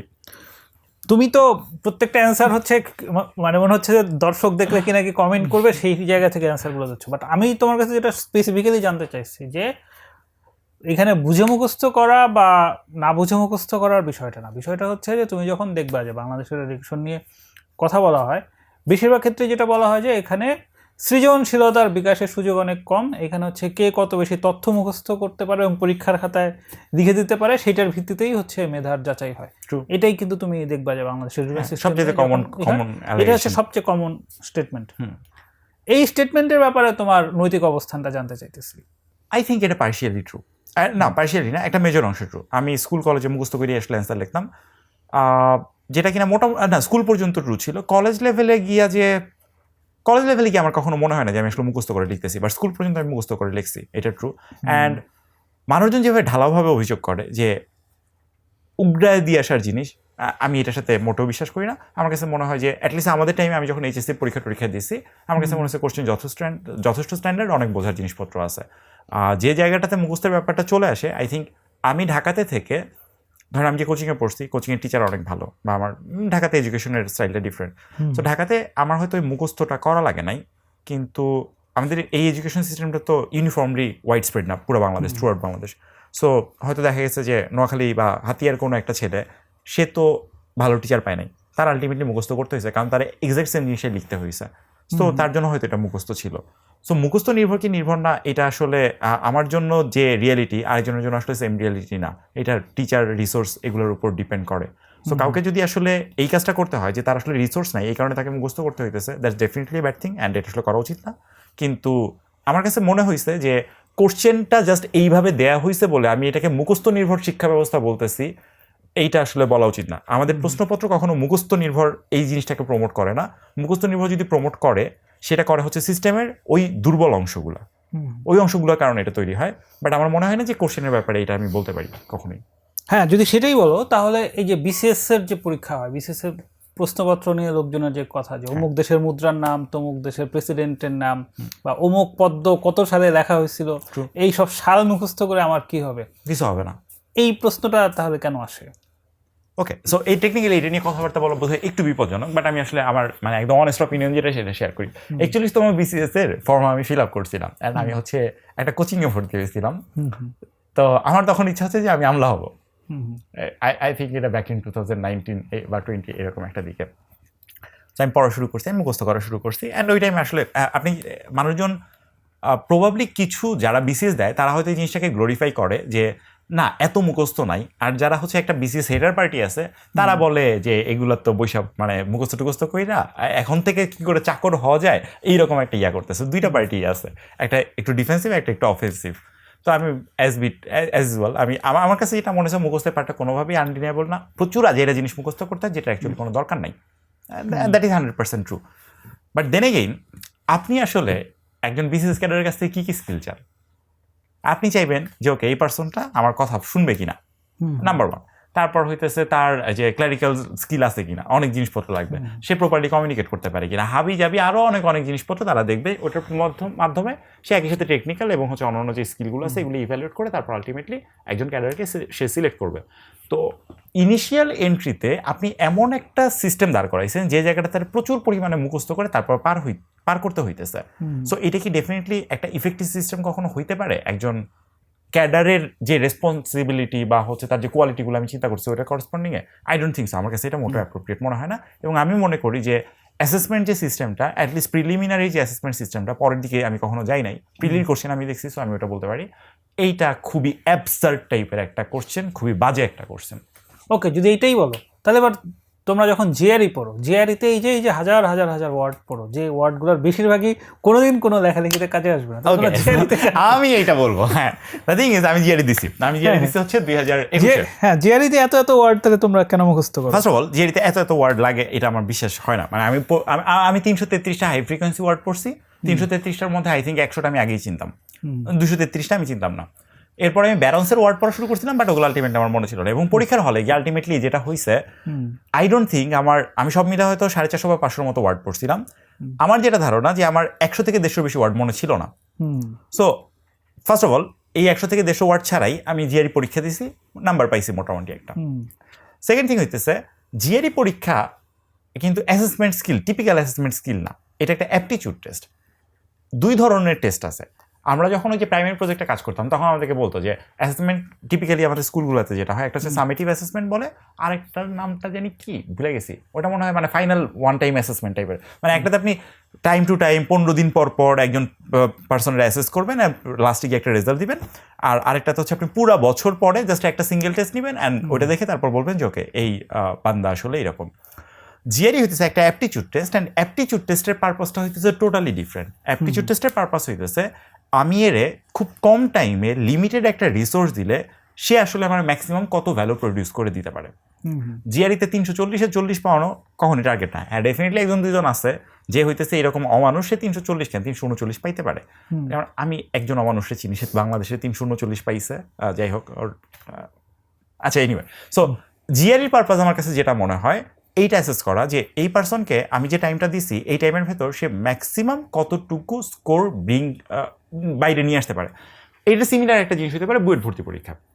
বুয়েট ভর্তি পরীক্ষাতে আপনার ম্যাথে একটা পেছনে টাইম থাকে 3 মিনিট। 3 মিনিটের মধ্যে আপনার কোশ্চেন পড়া আছে, আপনার বোঝা লাগবে, লেখা লাগবে, অ্যান্সার ক্যালকুলেট করা লাগবে। সো আমার কাছে কখনো মনে হয় না যে বুয়েট আসলে এটা চাইতেছে যে ওকে 60টা কোশ্চেনের ভেতর কেউ 60টা অ্যান্সার করুক, অ্যান্ড এটা থেকে আমরা সবচাইতে যে মেধাবী তাকে আসলে আলাদা করে ফেলবো এরকম কোনো একটা কিছু। আমার কাছে মনে হয় এটা অলওয়েজ একটা অপটিমাইজেশন প্রবলেম। ওরা আসলে যেটা দেখতে চায় 60টা কোশ্চেন দেয়া আছে, সো এই স্টুডেন্টের ইন্টেলেকচুয়াল লেভেল কতটুকু যে সে আসলে এটা আইডেন্টিফাই করতে পারে কোন কোন প্রবলেম সে অ্যাপ্রোচ করবে, কোন কোন প্রবলেম সে সলিউশন পর্যন্ত যাইতে পারবে, অ্যান্ড সে এটা এনশিওর করবে যে সে এমন একটা স্কোর অ্যাচিভ করতেছে যেটা তার মোটামুটি ভালো একটা প্লেস সিকিউর করে দিতে পারবে। সো যখন এই ব্যাপারগুলো চলে আসে আমার কাছে মনে হয় যে এইটা একটা ডিফারেন্ট অ্যাসেসমেন্ট টাইপ এটাতে আমি কখনোই এই প্রার্থী টোটালি থ্রু দ্য ইয়ার বছরের পর বছর কত পরিশ্রম করতে পারবে আমি এটা অ্যাসেস করতেছি। আমি যেটা অ্যাসেস করতেছি খুব কম একটা টাইমের ভেতরে এটা যদি আমি কিছু রিসোর্স দিয়ে দেই সেটার ম্যাক্সিমাম ইউটিলাইজেশন কতটুকু করতে পারবে সেটা। সো এটাই তো এই জিনিস মানে এই সেম মডেলটা কি তখন তাহলে বিসিএস এর এই প্রিলির ক্ষেত্রে ডেফিনেটলি উচিত। আমার কাছে এটা না কখনোই না, ওইটা হচ্ছে পুরোপুরি মেমোরাইজেশন বেসড। আচ্ছা, আপনি বেসিক্যালি আচ্ছা মানে হ্যাঁ মোস্টলি মেমোরাইজেশন বেসড আর কি। তো আমার কাছে মনে হয় না যে ওইটা আমি ব্যক্তিগতভাবে মনে করি যে এটার যে অবজেক্টিভ বেস যে এমসিকিউ পরীক্ষা হয় 200 মার্কের, this is not good at all. And মানুষজন অনেক ডিফেন্স দেয় যে ওকে তুমি যদি একজন আমলা হও, তুমি যদি একজন ফরেন ক্যাডার হও, তোমার তো হচ্ছে এই ব্যাপারগুলো জানতে হবে। বাট দ্য থিং ইজ এইটা মোটেও ট্রু না। আমার যখনই কোনো একটা ক্ষেত্রে স্পেশালাইজড এডুকেশন দরকার পড়ে, এটার জন্য আলাদা ট্রেনিং মডিউল থাকে, ডিফারেন্ট প্রোগ্রামের মধ্যে আমি ওই জিনিসগুলো শিখবো। তার মানে এটা না যে আমার দুনিয়া সবকিছু শিখে আসতে হবে।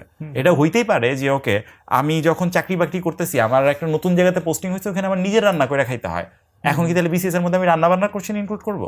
ডেফিনেটলি না। তারা এইটা কোনো জাস্টিফিকেশন হইতে পারে না যে কোনো একটা জায়গাতে গিয়ে তোমার এইটার সামান্য একটু পরিমাণে লাগতে পারে, এই কারণে তোমার আসলে এটা এখন পড়া উচিত না। এটা কখনো এরকম কোনো অফিসিয়াল ক্লারিফিকেশন কি কোথাও দেয়া না, অফিসিয়াল ক্লারিফিকেশন না, এটা হচ্ছে একটা কমন নোটেশন যে হ্যাঁ একজন যদি ক্যাডার হয় তার মানে তো সে আসলে লাইক মানে তার তো অনেকগুলো হাত, সে অনেক কিছু সামলাবে, তো তার তো এই সব ব্যাপারে জ্ঞান থাকতে হবে। আমি জাস্ট এটার সাথে আমার কাছে মনে হয় এটা পুরো বোগাস একটা কথা। আচ্ছা, তাহলে এটার সাথে তো এডুকেশন সিস্টেমের সম্পর্ক আছে, তাই না? নাকি আই থিঙ্ক অ্যাসেসমেন্টের যে ওয়েটা সেটা সম্পর্ক আছে, এডুকেশনও ইন সাম ওয়ে, বাট অ্যাসেসমেন্টের ইন্ডিয়ান পাবলিক সার্ভিসের যে এক্সামগুলো ওগুলো নিয়ে তোমার আইডিয়া আছে? আমি কিছু ভিডিও দেখছি, কিছু জিনিসপত্র আইডিয়া আছে, সেটা কাইন্ড অফ সিমিলার টু আমাদের বিসিএস এর মতোই আর কি। সো তাহলে ইন্ডিয়া তো অনেক বড় একটা দেশ, হ্যাঁ ওদের এত এত স্টেট এত কিছু, হ্যাঁ। সো ওদেরটা যদি বিসিএস এর মতো ম্যাচ করে তাহলে মানে ওকে, সবাই মিলে কি এটাকে একটা কনস্পিরেসি জায়গা থেকে আসতেছে নাকি গ্যাপটা কোথায়? না গ্যাপটা হইতেছে এই জায়গাটাতে যে আপনি যখন একটা বড় সিস্টেমের জন্য কোনো কিছু ডিজাইন করতে যাবেন যেটা কিনা অ্যাকচুয়ালি একটা বিশাল নাম্বারকে কন্টেইন করে, এইটার জন্য অ্যাকচুয়ালি সিস্টেম ডিজাইন করাটা খুব টাফ। ছোট একটা সিস্টেম যেটা কন্টেইন, যেটা আপনি কন্ট্রোল করতে পারবেন, এইটাতে আপনি যে কোনো মেথড ইমপ্লিমেন্ট করতে পারবেন, আপনি যে কোনো এক্সপেরিমেন্ট করতে পারবেন যদি আপনি কেয়ারফুল অ্যাটেনশন দেন। নাম্বার যত বাড়বে এটা কন্টেইন করা তত টাফ। এবং বিসিএস আমার কাছে মনে হয় যে এই জন্য ইন্ডিয়াতে ইফেক্টিভ মানে বিসিএস এর অ্যাসেসমেন্টটা ইফেক্টিভ বইলা সেটা পুরো ইন্ডিয়াতে প্রচলিত আছে, এটা ট্রু না। আমার কাছে মনে হয় এইটা ইফেক্টিভ এই কারণে ইটস ইজি টু প্রসেস, এইটা ইমপ্লিমেন্ট করা ইজিয়ার, মানুষজনরা জাস্ট মুখস্থ করতে বলাটা ইজিয়ার রেদার দেন আমার এত বড় একটা নাম্বারের পপুলেশনকে তাদের অ্যাকচুয়াল স্কিল অনুযায়ী অ্যাসেস করা। এটা জাস্ট মাচ ইজিয়ার, এবং ওই কাজটা করাটা অনেক বেশি কমপ্লিকেটেড যে এদেরকে প্রপারলি আমি অ্যাসেস করবো। ওটা চাইতে তা আমরা মোটামুটিভাবে এরকম একটা ব্লাইন্ড আই নিয়ে আসি যে ওকে যে পার্সনটা অ্যাকচুয়ালি ট্যালেন্টেড তার ট্যালেন্টটা অ্যাসেস করার জন্য আমার একটা ইন্টেলেকচুয়াল কোশ্চেন করার দরকার নাই, বরং আমি তার একটা ডাম্প কোশ্চেন দিব। ও যদি ইন্টেলিজেন্ট হয় তাহলে ডাম্প কোশ্চেনের জন্য প্রিপেয়ার্ড হয়, তারপর পরীক্ষা দিব। তো ইন্টেলিজেন্ট, ওর তো এটা ডিল করতে কোনো সমস্যা নাই। সো ইভেনচুয়ালি তো আমি ভালো মানুষগুলোর এই পাইতেছি, সমস্যা কই? তারা এইরকম একটা চিন্তা ভাবনাতে আগায় বলে আমার কাছে মনে হয়। এতক্ষণ ধরে আমিও যখন কথাবার্তা বলতেছি এটা কমন টেন্ডেন্সি, এবং আমি নিজেও এই দোষে দুষ্ট। আমরা প্রচুর কমপ্লেন করতে পারি, প্রচুর অ্যালিগেশন দিতে পারি, but most of the time 90% টাইমে আমি যেটা করতে পারবো একদম জাস্ট মানে আমি যেটা নিয়ে কোশ্চেন করতেছি আপনি যদি বলেন okay what should we do, আমি সলিউশন দিতে পারবো না আপনাকে যে আমাদের আসলে কী করা উচিত। সো মানে সলিউশন দেওয়াটা অ্যাকচুয়ালি অনেক টাফ, অ্যান্ড আমার এটাই আর কি।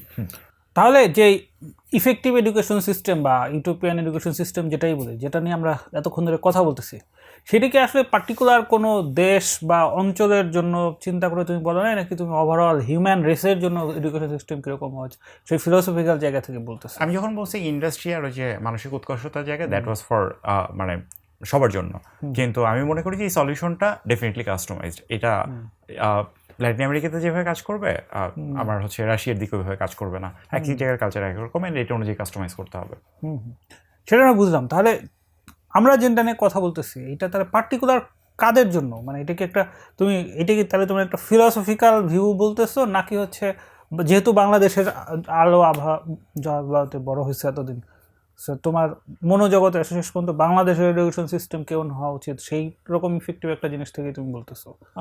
না, ট্রুথ টু বি টোল্ড যে আমি যখন এই কথাগুলো বলি আমার কাছে আসলে শুধু বাংলাদেশ মাথায় আসে না। আমার কাছে মনে হয়, যদিও আমার অন্যান্য কালচার সম্পর্কে আইডিয়া নাই, বাট আমার কাছে এটা মনে হয় যে আচ্ছা যখনই আমি একটা কোনো কিছু চিন্তা করতে যাই, আচ্ছা হোয়াট ইফ এই সলিউশনটা আমি বাংলাদেশে ইমপ্লিমেন্ট করি, প্রবাবলি এটা কাজ করবে, সাথে সাথে আমার খট করে সেকেন্ড যে চিন্তাটা আসে, এই জিনিসটা কি আমার পাশের দেশ ভারতে কাজ করবে? প্রবাবলি না, ওইটার জন্য এটা কাস্টমাইজ করতে হবে। সো আই থিঙ্ক আমার মাথায় যখন চিন্তাটা গ্রো করে, এটা আসলে কিছুটা হইলেও মানে ন্যাশনাল স্কেলে আসলে আবদ্ধ থাকে না, আমি বলবো না গ্লোবাল স্কেলে কাজ করে, বাট এটা জাস্ট ন্যাশনাল স্কেলে আবদ্ধ থাকবে এরকমটা না, এটা আসলে না। আচ্ছা, তোমরা যখন ছোট ছিলা বা তোমরা তো প্রায় একই সময়, তখন হচ্ছে প্রচুর কী করতো, মানে কী পরে স্টার পাইতো ছেলে পেলে, 20 জন হচ্ছে প্রত্যেক বছর স্ট্যান্ডও করতো। সেইখান থেকে জিপিএ সিস্টেম আসলো, প্রথমবার জিপিএ মনে হয় 76 বা 77 পাইছিল, আমাদের সময় পেল 1392 জন, এরপর তো আস্তে আস্তে আমরা লাখ পাই। তো তোমার কি মনে হয় এখন যদি আমরা এই এত বছর পরে অ্যানালাইসিস করি, তাহলে ডিভিশন সিস্টেমটা বাংলাদেশের জন্য বেটার ওয়ার্কআউট করছিল, নাকি এই লাখ লাখ জিপিএ 5 এইটা বেশি ইফেক্টিভ হয়েছে? আই থিঙ্ক বাংলাদেশের যে বাংলাদেশের তো ওকে, সো ফার্স্টে আমার মন্তব্য হচ্ছে আই থিঙ্ক মার্ক সিস্টেমটা বাংলাদেশে বেটার ওয়ার্কআউট করে। অ্যান্ড সেকেন্ডের এরপরে আমি যেটা বলবো যে মানে দুইটা জিনিস আমি একটু যোগ করতে চাই। এক নম্বর হচ্ছে ডিভিশন সিস্টেমটা ভালো কোন জায়গাতে, কারণ এইটা ডিভিশন গ্যাপটা কমায়। এটার বেসিসটা হচ্ছে অনেকটা এরকম যে 61 পাইছে যে 69 পাইছে, kind of their the same thing. And এটার পারপাসটা হচ্ছে কম্পিটিটিভনেসটা একটু কমানো, একটু অ্যাডজাস্ট করা, একটু ব্যালেন্স করা, জিনিসগুলোকে একটু সিনথেসাইজ করা। ওয়ারাজ মার্কসের জায়গাটা হচ্ছে খুবই ক্লিয়ার কাট, প্রত্যেকটা মার্কের জন্য প্রত্যেকে আসলে ফাইট করে। আর যে 819 পাইছে, যে 820 পাইছে, একটা ক্লিয়ার ডিস্টিংশন আছে, সবাই ধরে নেবে যে 820 পাইছে সে ডেফিনেটলি বেটার। বাট ডিভিশন হইলে এই গ্যাপটা আসলে কমে যায়। বাংলাদেশের পপুলেশন ইনসেইনলি বেশি, এইটুক জায়গার মধ্যে প্রচুর প্রচুর মানুষজন থাকে, অ্যান্ড এইটার কারণে যেটা হচ্ছে বাংলাদেশের প্রচুর কম্পিটিটিভনেস। ফলাফলটা হচ্ছে যেটা যে আমাদের জিপিএ সিস্টেম ওয়ার্কআউট করে না। জিপিএর পরে আলটিমেটলি মার্ক সিস্টেম আনতে হয়েছে, কারণ আমাদের এত বেশি পোলাপানরে তারা জিপিএ 5 পাওয়াইতেছে যে তাদের মধ্যে ডিস্টিংগুইশ করা পসিবল হচ্ছে না। বাট প্রবাবলি যদি আমাদের পপুলেশন ডেন্সিটিটা কম হইতো, কান্ট্রিটা আরও অনেক বড় হইতো, তখন GPA system would have been nice. কিন্তু বাংলাদেশের জন্য মার্কসের সিস্টেমটা মোর ইফেক্টিভ আমার কাছে মনে হচ্ছে। কারণ দেখেন ইন দ্য এন্ড আমাদেরকে আবার মার্কসে ফেরত যেতেছে। বুয়েট ভর্তি পরীক্ষা যখন এখন হয়, এখানে কিন্তু গ্রেড অ্যাকচুয়ালি ম্যাটার করে না এখন। এটা গ্রেড আমাদের টাইমে ম্যাটার করছে, প্রবলি আপনাদের টাইমে হয়তো করছে, বাট আই থিঙ্ক 2013, 14 বা 15 পর থেকে ওই যে 3 সাবজেক্টের মার্কস টোটালটা কত সেটা নিয়ে তারপর আলটিমেটলি হিসাব করতে হয়েছে। সো আলটিমেটলি দেখেন ঘুরে ফিরে আমরা আগের জায়গাতেই ব্যাক করি। মানে এখন কি মার্ক দিয়ে দেয়? হ্যাঁ, এখন তো মার্কস দিয়ে দেয়। আচ্ছা, আমাদের সময় আমরা তো মার্ক জানতাম না, আমরা শুধু গ্রেডটা জানতাম। আমিও জানতাম না, গত 2-3 বছরেরটা অ্যাটলিস্ট আমি জানি না, বাট তার আগ পর্যন্ত হচ্ছে মার্কস পাইতো আর কি সবাই, এটা শিওর। হ্যাঁ, তাহলে তো হুট করে এখন আর চেঞ্জ করার কোনো কারণ নেই। হ্যাঁ, সো দেখেন ঘুরে ফিরে আপনি তো আবার মার্কসে ফেরতই গেছেন। এখন জাস্ট আপনি ওই মার্কসের সিস্টেমটাকে নতুন একটা মানে আপনি এটাকে গ্রেডে কনভার্ট করতেছেন, কাইন্ড অফ দ্যাট আর কি, জিপিএতে কনভার্ট করতে পারতেছেন। সো এটার জন্য তো আসলে এত হুলস্থুল করার দরকার ছিল না। সে মার্কসই যদি আমি পাবো, তাহলে আমার জিপিএর কি দরকার? আচ্ছা, হ্যাঁ আসলেই তো, তাহলে জিপিএ কেন কন্টিনিউ হইতেছে? ইভেন আমাদের ভার্সিটিগুলোতেও তো ওই আই থিঙ্ক এটা যে একটা স্ট্যান্ডার্ডাইজেশনের একটা ব্যাপার থাকে। যখন আপনি হচ্ছে যে মানে কাউকে মার্কস বলবেন 87 মার্কস পাইছে, ওকে ঠিক আছে, বাট এটা তো ধরেন আপনি বাইরে কারোর সাথে কম্পেয়ার করতে পারতেছেন না। So grade point average is something যেটা যে স্কেলটা হচ্ছে গ্লোবালি অ্যাকসেপ্টেড, অ্যান্ড এটা আসলে কম্পেয়ার করার জন্য ভালো। আপনি যখন কাউকে বলবেন আমার স্কোর হচ্ছে 4.5 আউট অফ 5, সে বুঝতে পারে যে আচ্ছা এটা মানে প্রবাবলি তার নাম্বারটা এতর আশেপাশে বিলং করে। সো স্ট্যান্ডার্ডাইজেশনটা বেশি গুরুত্বপূর্ণ। আচ্ছা, তুমি বারবার যেটা বলতেছো যে ইন্ডাস্ট্রির জন্য ক্যাপাবল রিসোর্স তৈরি করা, এটা এডুকেশনের একটা লক্ষ্য। ডেফিনেটলি। তো এরকম কোন কোন জায়গার এডুকেশন এই লক্ষ্যটা ঠিকঠাক মতো ফুলফিল করা বলে তোমার মনে হয়? ওয়েল, বাংলাদেশে আমি জাস্ট একটা জায়গা আমার কাছে মনে হয়েছে, যেটা দুইটা জায়গা আমার কাছে মনে হয়েছে যারা হাইলি ইফেক্টিভ এই জায়গাটাতে। একটা হচ্ছে আইবিএ।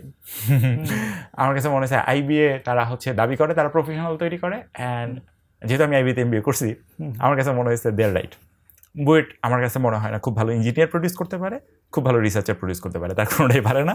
বুয়েট মোটামুটি ঠিক আছে, কারণ হচ্ছে যে এখানে যা পোলাপানগুলো যারা আসে তারা মোরালেস ভালো, অ্যান্ড এটা কালচারের একটা ব্যাপার আছে, কালচারটা সামহাও খুব বেশি ইনটক্সিকেটিং না। আরেকটা জায়গা আছে আমার কাছে মনে হয়, সেটা হচ্ছে যেটা ব্যাপার আমার খুব ফার্স্ট হ্যান্ড এক্সপিরিয়েন্স নাই, এটা আমি আসলে দেখে পড়ে শুনে তারপর জানছি। আমার কাছে মনে হচ্ছে বাংলাদেশ এগ্রিকালচার ইউনিভার্সিটি, যেটা কৃষি বিশ্ববিদ্যালয়, এইটা বেশ ভালো কাজকর্ম করে, অ্যান্ড ওদের কারিকুলাম অ্যান্ড এভরিথিং, এটা আমার কাছে মনে হয় যে এটা অনেক বেশি ওদের যে ইন্ডাস্ট্রিটা সেটা ওরিয়েন্টেড। এই দুটো জায়গা ছাড়া আমি আসলে খুব বেশি একটা পাই না। আমি ঠিক বাংলাদেশের ইনস্টিটিউটের ক্ষেত্রে প্রশ্নটা করি না, আমি হচ্ছে ওভারঅল মানে কোন কোন, যদি আমি জায়গা না বলে কান্ট্রি বলতাম তাহলে তো কনফিউশনটা থাকতো না। মানে কোন কোন কান্ট্রিতে এই ইন্ডাস্ট্রির জন্য ক্যাপাবল রিসোর্স তৈরি করার মতো এডুকেশন সিস্টেম আছে বলে তোমার মনে হয়? আই থিঙ্ক এটা ধরেন যে অ্যাকর্ডিং টু দ্য ইন্ডাস্ট্রি, মানে ইন্ডাস্ট্রির ডিমান্ডের সাথে ইন্টিগ্রেট করা অনেকগুলো কান্ট্রিতে করছে। জার্মানি ফর এক্সাম্পল, জার্মানিতে খুব কম মানুষজন ব্যাচেলর করে, ওদের প্রচুর পরিমাণে টেকনিক্যাল স্কুল আছে। টেকনিক্যাল স্কুল মিনস বেসিক্যালি আমরা যেটাকে আমরা ডিপ্লোমা বলি, অ্যান্ড ধরেন এসব টেকনিক্যাল স্কুল আপনার কার্পেন্ট্রি থেকে শুরু করে কাঠকাটা থেকে শুরু করে মানে শোল্ডারিং, আয়রনিং এরকম সব কিছু আছে। যেহেতু তারা ফার্স্ট ওয়ার্ল্ড কান্ট্রি, তাদের ওয়েজেস বেটার, অ্যান্ড এটা করতে তাদের কোনো সমস্যা নাই, তারা এগুলোকে ছোটো করে দেখে না। প্রচুর মানুষজন আছে যাদের পাস করার পরে তাদের প্যাশন থাকে এটা যে সে মেকানিক হবে, মোটর শপ মেকানিক হবে, সে কার্পেন্ট্রি কাজকর্ম করবে। আমি প্রথমবার যখন নেপালে ট্রেকে গেছিলাম, ওইখানে আমার এক বান্দার সাথে পরিচয় হয়েছিল, তার নাম মার্সেল। সে বেসিক্যালি ছুতোর, যেটাকে আমরা কাঠুরে বলি, মানে কাঠকাইটা, তারপর সে বিভিন্ন জিনিসপত্র বানায়। সে বছরে 4 মাস কাজ করে, বাদ বাকি 8 মাস ঘুরে বেড়ায়। সো সে বলছে আমার এই কাজটা করতে ভালো লাগে, আমার মানে অ্যান্ড ইট পেজ মি, মানে আমার তো সমস্যা নেই, আমি তো ঘুরতে পারতেছি, সো আমি এটা ক্যান করবো না। সো ওদের আমার কাছে মনে হচ্ছে টেকনিক্যাল এডুকেশনের দিক থেকে এই যে জাস্ট আমার যতটুকু দরকার ততটুকু পরিমাণ হচ্ছে আউটকাম প্রডিউস করে আমি একজন প্রফেশনাল তৈরি করবো। এই দিক থেকে জার্মানি বা ইউরোপিয়ান বেশ কিছু কান্ট্রি আছে যারা খুব স্পেসিফিক টার্গেট ওরিয়েন্টেড এরকম প্রোগ্রাম ডিজাইন করছে। অ্যান্ড অলসো যেহেতু আমি ইউএসএর ব্যাপারে একটু জানি, ঘাটাঘাটি করছি, সো ইউএসএতে আমার কাছে মনে হচ্ছে ওদের এই জিনিসটা খুবই গোছানো, ডেটা ড্রিভেন। ওদের হচ্ছে লিটারেলি মানে আমি ধরেন আটলান্টা, আমি জর্জিয়া স্টেট ইউনিভার্সিটিতে অ্যাপ্লাই করছিলাম, সো ওদের বেশ প্রচুর ইনফরমেশন ঘাটাঘাটি করা লাগছে। পুরা স্টেটে কম করে হলেও আমি 20 থেকে 30টা ডেটা সেট পাইছি। এই ডেটা সেটগুলো বলে হচ্ছে যে ওকে কোন কোন বছর কোন কোন ডিপার্টমেন্টে কতজন ভর্তি হয়েছে, পাশ করার পর এরা তাদের নিজেদের ডিপার্টমেন্টে কজন চাকরি করছে, কয়জন ডিপার্টমেন্ট চেঞ্জ করছে, কয়জন স্টেটের ভিতরে চাকরি করতেছে, কয়জন স্টেটের বাইরে গিয়ে চাকরি করতেছে, সব রেলেভেন্ট ডাটা আছে। অ্যান্ড যখন আপনার কাছে ডেটা আছে, আপনি যদি চান আপনি এই ডেটাগুলো থেকে ইন্টারপ্রেট করে অনেক কিছু প্রেডিক্ট করতে পারবেন। ইন্ডাস্ট্রি কীভাবে শিফট হইতেছে, সামনে কী কী ডিমান্ড আসতেছে, কোন সাইডটা গ্রোয়িং, অ্যান্ড ওই অনুযায়ী অলওয়েজ যেটা করে ওরা ওদের এডুকেশনের যে প্রোগ্রামগুলোকে সেটারে হয়তো কাটছাট করে, একটু ছোট বড় করে, কোনোটা নতুন ডিপার্টমেন্ট ইন্ট্রোডিউস করে, অ্যান্ড এইটা। সো আমার মনে হয় যে নর্থ আমেরিকান এডুকেশনে, অ্যাটলিস্ট আমি ইউএসের ব্যাপারটা জানি, ওরা অনেক বেশি ডেটা ড্রিভেন, অনেক বেশি এই ব্যাপারগুলো অ্যানালাইসিস করে। বাদ বাকিগুলোর ব্যাপারে আমার খুব ভালো ধারণা নেই। আচ্ছা, এই যে তুমি পড়াশোনা করছো সিভিল ইঞ্জিনিয়ারিংয়ে, এবং তুমি এখন যেটা হয়েছে যে তুমি ব্র্যাক ইউনিভার্সিটি পড়াচ্ছ ম্যাথে, সো বেসিক্যালি তুমি তো ইঞ্জিনিয়ারিংয়ে নাই না। তো তাহলে তুমি একটু যেটা বললা যে বুয়েট হচ্ছে কোয়ালিটি ইঞ্জিনিয়ার বা কোয়ালিটি রিসার্চার প্রডিউস করতে পারে না, সো তোমার এটাকে কি তাহলে আমি বুয়েটের একটা সিস্টেমের ফেলার বলবো, নাকি এটা হচ্ছে তোমার ব্যক্তিগত চয়েসের জায়গা থেকে দেখো? আই থিঙ্ক এটা দুইটা ব্যাপারই আছে। প্রথমত ধরেন যে মেন্টরশিপ যখন আমি পাইছি বা বিভিন্ন জায়গা থেকে মানুষজন যখন বলছে, সামহাও যে যাই বলুক না কেন স্বপ্নের পেছনে ছোট, দিস ইজ অলওয়েজ ভেই। আমি যখন আপনারা বলবো যে আপনি যা খুশি তাই পড়েন, পোলাপাইনদেরকে এইগুলো বলে ধরেন মাথাটাতে তো আমরা অনেক খারাপ টারাপ করাইছি, আমি নিজেও এই দোষী, বাট আই ডোন্ট থিঙ্ক যে জিনিসগুলো এভাবে কাজ করা উচিত। আমি আমার পারসেপশনটা বলতে পারি। আমার জীবনের লক্ষ্য ছিল বুয়েটে চান্স পাওয়া। কেন? কারণ আমি আমার বড় ভাইরে দেখতাম সে বছরে 12 মাসের মধ্যে 9 মাস ঘুমাইতো বাসাতে, অ্যান্ড বাদ বাকি 3 মাস হয়তো সে ভার্সিটিতে যাইতো বা ক্লাস টাস করতে, এই টাইপের। তো আমার কাছে মনে হচ্ছে এইরকম একটা আরামের জীবন, এবং মানুষজন ও মাই গড বুয়েট, এরকম একটা ইমপ্রেশন এক্সিস্ট করে মার্কেটে। সো এই টাইপের একটা ইমপ্রেশন কে না পাইতে চায়, এই টাইপের একটা লাইফস্টাইল কে না পাইতে চায়। সো আমার কাছে মনে হচ্ছে this is the thing I want. কাজে আমার জীবনের লক্ষ্য হচ্ছে বুয়েটে পড়া। সো আমার জীবনের লক্ষ্য যখন বুয়েটে পড়া, যে মোমেন্টে আমি বুয়েটে চান্স পাইছি ওই মোমেন্ট থেকে আমার জীবনে আর কোনো টার্গেট বা ডেস্টিনেশন নাই। বাট হোয়াট ইফ আমি যদি ছোটোবেলা থেকে এইরকম একটা নার্চারিং পাইতাম যে আচ্ছা আমার কিছু জিনিসপত্রের আইডিয়া আছে, ওকে তুমি কোনটা নিয়ে পড়তে চাও, এরকম একটা ব্যাপার, সাবজেক্টের প্রতি প্যাশন হয়তো আসতে পারতো, সেটা একটা জিনিস হইতে পারে। সাবজেক্টের প্রতি যদি প্যাশন থাকতো তখন আমি ইনস্টিটিউশনকে প্রেফার না করে ডিপার্টমেন্টকে প্রেফার করতাম। আমি বুয়েটে হয়তো আমি সিভিল পাইছি, আমার মনে আছে সিভিল পাওয়া নিয়ে আমার অনেক মন টন খারাপ ছিল যে না আমি কম্পিউটার সায়েন্স পড়বো, এই টাইপের একটা ব্যাপার ছিল। আর ডিউতে আমার পজিশন খুবই ভালো ছিল, আমি যে কোনো সাবজেক্ট নিতে পারতাম, বাট আমি ডিউতে যাই নাই, আমি ইনস্টিটিউশন প্রেফার করছি। কারণ আমার কাছে সাবজেক্টের চাইতে ইনস্টিটিউশন বড়। কেন? কারণ এই ইনস্টিটিউশনের সম্পর্কে আমার একটা ভ্রান্ত ধারণা আছে, বা আমার ভেতরে একটা এরকম একটা ব্যাপার গ্রো করছে যে আমাকে জীবন দিয়া হইলেও বুয়েটে চান্স পাইতে হবে। এতটা সিরিয়াস ছিল না, বাট আমি বলতেছি অনেকের ক্ষেত্রে এই ব্যাপারগুলো কাজ করে। সো টার্গেটটা যখন আমি সেট করতেছি, আমি নিজে ইনফর্মড না, আমি একটা অ্যাকনলেজ ডিসিশন মেক করতে পারতেছি না। অ্যান্ড আমার কাছে মনে হয় যে এটার পেছনে আসলে সোসাইটির একটা বড়সড় ভূমিকা আছে। তারা এই জিনিসটার প্রচুর কম্পিটিটিভ বানায় রাখছে, অনেক কিছুরে অনেক বেশি স্যাক্রোস্যাঙ্ক্ট বানায় রাখছে যে এইটা না হইলে আসলে তোমার জীবন বৃথা। আর সেকেন্ড যে জায়গাটা, ওইটাতে আমি একটু আসতে চাই, বুয়েট ইঞ্জিনিয়ার প্রডিউসও করতে পারে না, রিসার্চারও প্রডিউস করতে পারে না। এটা কারণটা হইতেছে আমি তো সিভিলে পড়ছি ভাই। তো ধরেন যে আমার রেজাল্টের অবস্থা যাচ্ছে তাই খুবই খারাপ, আমি পাস করছি অনেক দেরিতে, বাট পাস করে আলটিমেটলি আমি ইন্ডাস্ট্রিতে গেছি। আমি কিন্তু টেলিটকে যে চাকরি করি, এই চাকরিটা একটা মেজর সিগনিফিকেন্ট অংশতে আমার সিভিলের কাজকর্ম করা লাগে, আমি টোটালি ডিটাচ না। আমাদের টেলিটকের যে টাওয়ার বানাইতে টানাইতে হয়, সো এখানে ধরেন যে আমার মোটামুটি কনস্ট্রাকশনের সব জিনিসপত্রই আছে। ওই জায়গাতে যাওয়ার পরে মনে হয়েছে যে একটা পার্সনের যে প্রফেশনাল স্কিলগুলো লাগে, একজন ইঞ্জিনিয়ার মানে সে জাস্ট বসে ডিজাইন করবে এটাও না, আবার একজন ইঞ্জিনিয়ার মানে হইতেছে জাস্ট মানে আইসোলেটেড থাকবে, সাইটে ঘোরাঘুরি করবে এরকমটাও না। তারা এর বাইরে প্রচুর কাজকর্ম করা লাগে, তারা অনেকগুলো ডিসিশন মেকিংয়ের জায়গা আছে, অ্যান্ড ইন্টিগ্রেশনটা একটা বড় সড়ো পার্ট। আমি আলাদা আলাদা কোর্সে অনেক জিনিসপত্র পড়ছি, বাট যেগুলো ইন্টিগ্রেট করে ফিল্ডে কীভাবে এক্সারসাইজ করবো এই ধরনের কোনো জিনিসপত্র বইটা শেখানো হয় না। আলটিমেটলি ঘুরে ফিরে নতুন করে শিখতে হয়। বুয়েটে ধরেন এইটা শুনলে মানুষজন ক্লিশে মনে করবে, but I feel that it's necessary. আমার এক্সেল নিয়ে বিন্দু মাত্র কোনো আইডিয়া ছিল না, বাট এমন খুব কম চাকরি আছে যে জায়গাতে মাইক্রোসফট এক্সেল লাগে না। এই স্কিল আমার কেন আমার ইনস্টিটিউশন শেখাবে না? কেন এক্সেল তো বইটা শেখায়। কোথায় শেখায়? কেন এক্সেল শেখায় না? না, ডেফিনেটলি শেখায় না। আমাদের এমএমইতে তো এক্সেল আমাদের শিখতে হয়েছে। কোথায় শিখতে হয়েছে? কোন কোর্সে? আপনার কোনো কোর্সে এক্সেল শেখা লাগে না? ডেফিনেটলি না। না এক্সেল আমাদের করতে হয়েছে, প্রশ্নই আসে না। সেটা সম্ভবত আপনি প্রোগ্রামিং শিখতে পারেন, but not Excel. MS Office প্যাকেজের কোনো কিছু বুয়েটে শেখানো হয় না। না আমরা 2 বা 2 আপনি আপনার যে গ্রেড শিট আছে, মানে পার্ট যখন করছেন একটা ট্রান্সক্রিপ্ট আছে, ওটা খুঁজে 2 to 1 খুঁজে বের করেন কোনটাতে আপনার এই জিনিসটা শেখানো। এক্সেল নামে কোনো কোর্স ছিল না, ওকে, কাছাকাছি কিছু একটা ছিল। পাওয়ার পয়েন্ট প্রেজেন্টেশন এবং হচ্ছে মাইক্রোসফট এক্সেল, এই দুটো জিনিস আমাদের কোনো একটা কোর্সের আন্ডারে করতে হয়েছে। কিসের মনে নাই, যেহেতু বইটা আমার লাইফে কোনো রোল প্লে করেনি, ফলে কবে কি কোর্স পড়ছে আমার মনে নাই, বাট এই দুটো জিনিস যে করতে হয়েছে সেটা আমার মনে আছে। ওকে, আচ্ছা, আমার ধারণা এটা এরকম থাকার কথা না, কারণ আমি এরকম কোর্সের কোনো নাম জীবনে শুনি নাই। সো আপনি একটু খুঁজে দেখেন, এটা হচ্ছে ব্যাপার। না এই নামে কোর্স নাই তো, বাট কোর্সের এরকম কোনো কোর্স হয়, কোর্সের আন্ডারে এরকম কোনো কিছু পাওয়া যায়। অটোক্যাড ড্রয়িং গুলো, অটোক্যাড আলাদা জিনিস। অটোক্যাড, হ্যাঁ অটোক্যাড তো আমি করছি, অটোক্যাড কেনা করছে, সিভিল ড্রয়িং করতে হয়েছে, দ্যাটস আলাদা। বাট আমার কাছে মনে হয়েছে যে ওকে, এক্সেল আসলে নেসেসারি এন্ড এইগুলো শেখানো হয়। এখন আমি তো এক্সেল পারি না, আমি কি এক্সেলটা শিখবো কই? তো বুয়েট এত জিনিস পড়াচ্ছে, এক্সেল কেন পড়াবে না আমার? আচ্ছা, সো এনিওয়ে, এটা হচ্ছে একটা ব্যাপার। বাট দেখেন, ইন দ্য এন্ড বুয়েটের কাছ থেকে আমি যে জিনিসটা দেখে গেছিলাম এক্স্যাক্টলি সেই জিনিসটা কিন্তু আমি পাইছি। আমি বুয়েটে থাকার সময় তাইরে নাইরে র্যাক করে বেড়াইছি, প্রচুর ঘোরাঘুরি করে বেড়াইছি, সারাদিন র্যাক কর্নারে গান শুনছি, ক্যাফেতে আড্ডা মারছি, কার্ড খেলছি, হলের সারারাত মুভি দেখছি। সেটা আমি করছি কারণ আমার পারসেপশনটা ছিল এইটা, যে আমি বুয়েটে যাইতেছি এই জিনিসগুলোর জন্য, অ্যান্ড আমি এই জিনিসগুলো নিয়ে বের হয়েছি। সো যদি আমার একটা ডিফারেন্ট পারসেপশন থাকতো আমি হয়তো এটা খুঁজতাম। এটাই। সো আচ্ছা, গ্যাপ আছে। যেহেতু তুমি ইনস্টিটিউটের প্রসঙ্গে আনলা, তুমি আইবিএ তে করছো হচ্ছে এমবিএ, তুমি তো আর আইবিএ থেকে গ্রাজুয়েশন করো না। সো সেক্ষেত্রে আচ্ছা, গ্রাজুয়েশন করি না মানে কি? মানে এমবিএ তো গ্রাজুয়েশন, পোস্ট গ্রাজুয়েশন কি বলেন এগুলা? না আন্ডারগ্রেড করি নাই। হ্যাঁ, যে কোনো ইনস্টিটিউটের ফ্লেভার বুঝতে হলে তো তোমার সেখানে গ্রাজুয়েশন করতে হবে। এই হোয়াট ইফ ইনস্টিটিউশনটা এত ভালো যে সে আপনার আসলে ওইখানে ফ্লেভার দিয়ে দিবে? ওকে, সেটাই আমি বুঝতে চাচ্ছিলাম যে তুমি যেটা বলতেছিলা যে তোমার ইন্ডাস্ট্রির জন্য রিসোর্স তৈরির কাজটা সবচেয়ে ভালো পারে হচ্ছে আইবিএ। সো তোমার কি মনে হয় যে যারা হচ্ছে আইবিএ এর আন্ডারগ্রাজুয়েট তাদেরকে প্রশ্ন করলেও কি এই ধরনের অ্যান্সার পাওয়া যাবে? মানে আইবিএ তাহলে ঠিক কিভাবে এই পারপাসটা ফুলফিল করে? ডেফিনেটলি আমি যদি এই পারপাস মানে আইবিএ কিভাবে ফুলফিল করে সেটা একটু বলো। মানে বুয়েট যেখানে ব্যর্থ, আইবিএ এর সাফল্যটা ঠিক কোথায়?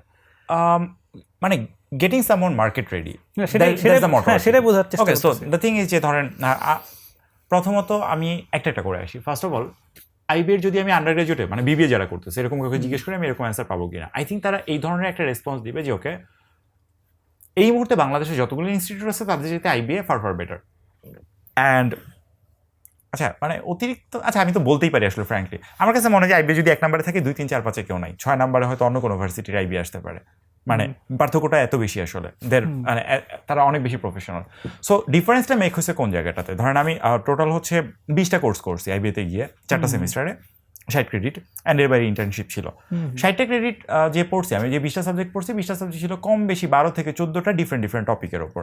কমিউনিকেশন থেকে শুরু করে অ্যাকাউন্টিং, হাবিজাবি, ফাইন্যান্স আছে, মার্কেটিং আছে, সব কিছুর উপর, এইচআর থেকে শুরু করে সব কিছু আলাদা আলাদা, ইন্টারন্যাশনাল ফিনান্স ছিল, এরকম অনেক কিছু ছিল যেগুলো আমি আসলে করছি। সো ধরেন এতগুলো সাবজেক্ট যখন আমি পড়ছি, আমার তো এগুলোর কোনো ব্যাকগ্রাউন্ড নাই, বাট আমি পড়ছি এবং আমার কাছে মনে হচ্ছে আইবিএ এই কাজটা খুব চমৎকারভাবে ইমপ্লিমেন্ট করতে পারে। যে ওকে, একটা জিনিস এক্সপিরিয়েন্সিয়াল লার্নিং বলে একটা জিনিস আছে না, যে লার্নিং বাই ডুইং টাইপের ব্যাপার, এটা ঠিক লার্নিং বাই ডুইং না। তারা যেটা করে, তারা জানে যে ওকে আইবিএতে যে পোলাপাইনগুলো আসে এদেরকে আসলে প্যারা দিলে তারা প্যারা নিবে। সো পাগলা মানে এরা যেটা করবে, এরা আপনার প্রচুর কাজে কর্মে ভরায় রাখবে এবং কাজকর্মগুলো এরকমটা না যে টার্মের শেষে গিয়ে আপনি পাগল হয়ে যাবেন। বুয়েটে যেটা আমাদের হইতো যে ওকে ফাইনালের আগে লিটারালি সবার মাথা নষ্ট, তখন সবাই পড়তেছে, কিন্তু পুরো 13 সপ্তাহ কারো কোনো খবর নাই। আইবিএ যেটা করে আমার কাছে মনে হচ্ছে খুব কনসিস্টেন্টলি পুরা টাইম জুড়েই অল্প অল্প অল্প অল্প কনসিস্টেন্ট একটা প্রেশার আপনার থাকবেই, টানা কাজকর্ম থাকবেই, প্রজেক্টে কাজ করতেছেন, এটা কাজ করতেছেন, ওইটা কাজ করতেছেন, এগুলো থাকবে। ফাইনালি গিয়ে সামান্য আরেকটু বাড়তি প্রেশার থাকে, কখনোই ইনসেন্ট টাইপের কোনো কিছু নেই। এবং আইবিএর পড়াশোনা বইটার যেটা আমার কাছে অ্যাটলিস্ট 10 টাইমস ইজিয়ার মনে হয়েছে, অ্যাটলিস্ট 10 টাইমস ইজিয়ার। মানে সো তারপরে আমার কাছে মনে হচ্ছে আমি আইবি থেকে অনেক বেশি শিখছি। তার কারণটা হচ্ছে ওদের এই স্ট্র্যাটেজিটার কারণে, যে ওরা যেটাই করে এটার সাথে আসলে প্রথমত ধারাবাহিকতার একটা ব্যাপার থাকে, স্টুডেন্টদের কন্টিনিউয়াস এঙ্গেজমেন্টের একটা ব্যাপার আছে, আপনি চাইলে এটা থেকে বের হইতে পারবেন না, ছুটতে পারবেন না। অ্যান্ড হইতেছে তারা সামহাও আপনারে দিয়া যে কাজটা করাবে সেই কাজে আপনার নিজের তাগিদেই শিখতে হবে। আমি একটা ছোট্ট এক্সাম্পল দিই। পুরো আইবিতে থাকার সময় আমার ধারণা আমার কম করে হইলো 15-20টা টার্ম পেপার লেখা লাগছে। Term paper sir basically 80 to 100 pages long একটা রিপোর্ট। কোনো একটা টপিক দিবে, সেই টপিকের উপর লিখতে হবে। যেমন হচ্ছে যে আমরা হয়তো, যেমন আমি টেলিটকের উপর অনেকগুলো কাজ করছিলাম, সো টেলিটকের মার্কেটিংয়ের একটা ইয়ে ছিল, আমরা বিশাল একটা মার্কেট সার্ভে করছি, ওইটার উপর 10-12 রকমের 20-30 রকমের অ্যানালাইসিস করছি, এরকম অনেক জিনিসপত্র আমাদের ক্যালকুলেট করা লাগছে। তো রিপোর্ট রাইটিং জিনিসটা আমি শিখছি আইবি থেকে। আইবিতে রিপোর্ট রাইটিংয়ে আলাদা কোনো কোর্স নাই, বাট দ্য থিং ইজ যে প্রথম থেকে যখন আমি লিখতে আস্তে জিনিসটা পারফেক্টেড হচ্ছে, আমি দেখতেছি আরেকজন আমার চাইতে বেটার করতেছে, সো এখান থেকে আমি একটা জিনিস শিখতেছি। তারপরে ধরেন ডেটার যে সোর্সগুলো বের করা, বিভিন্ন জায়গা থেকে যে ডেটাগুলো প্রপারলি বের করে নিয়ে আসা, সেগুলো অ্যানালাইসিস করা, সাইট করা, অ্যান্ড এগুলোর ইন্টারপ্রেট করা, এই জিনিসগুলো তো আমি রিপোর্ট লিখতেই শিখতেছি, বা ওগুলো করতে শিখতেছি। বিপদে পড়লে আমি স্যারকে জিজ্ঞেস করতেছি, স্যার আমার বলে দিতেছে বা হেল্প করতেছে, অ্যাডভাইস করতেছে।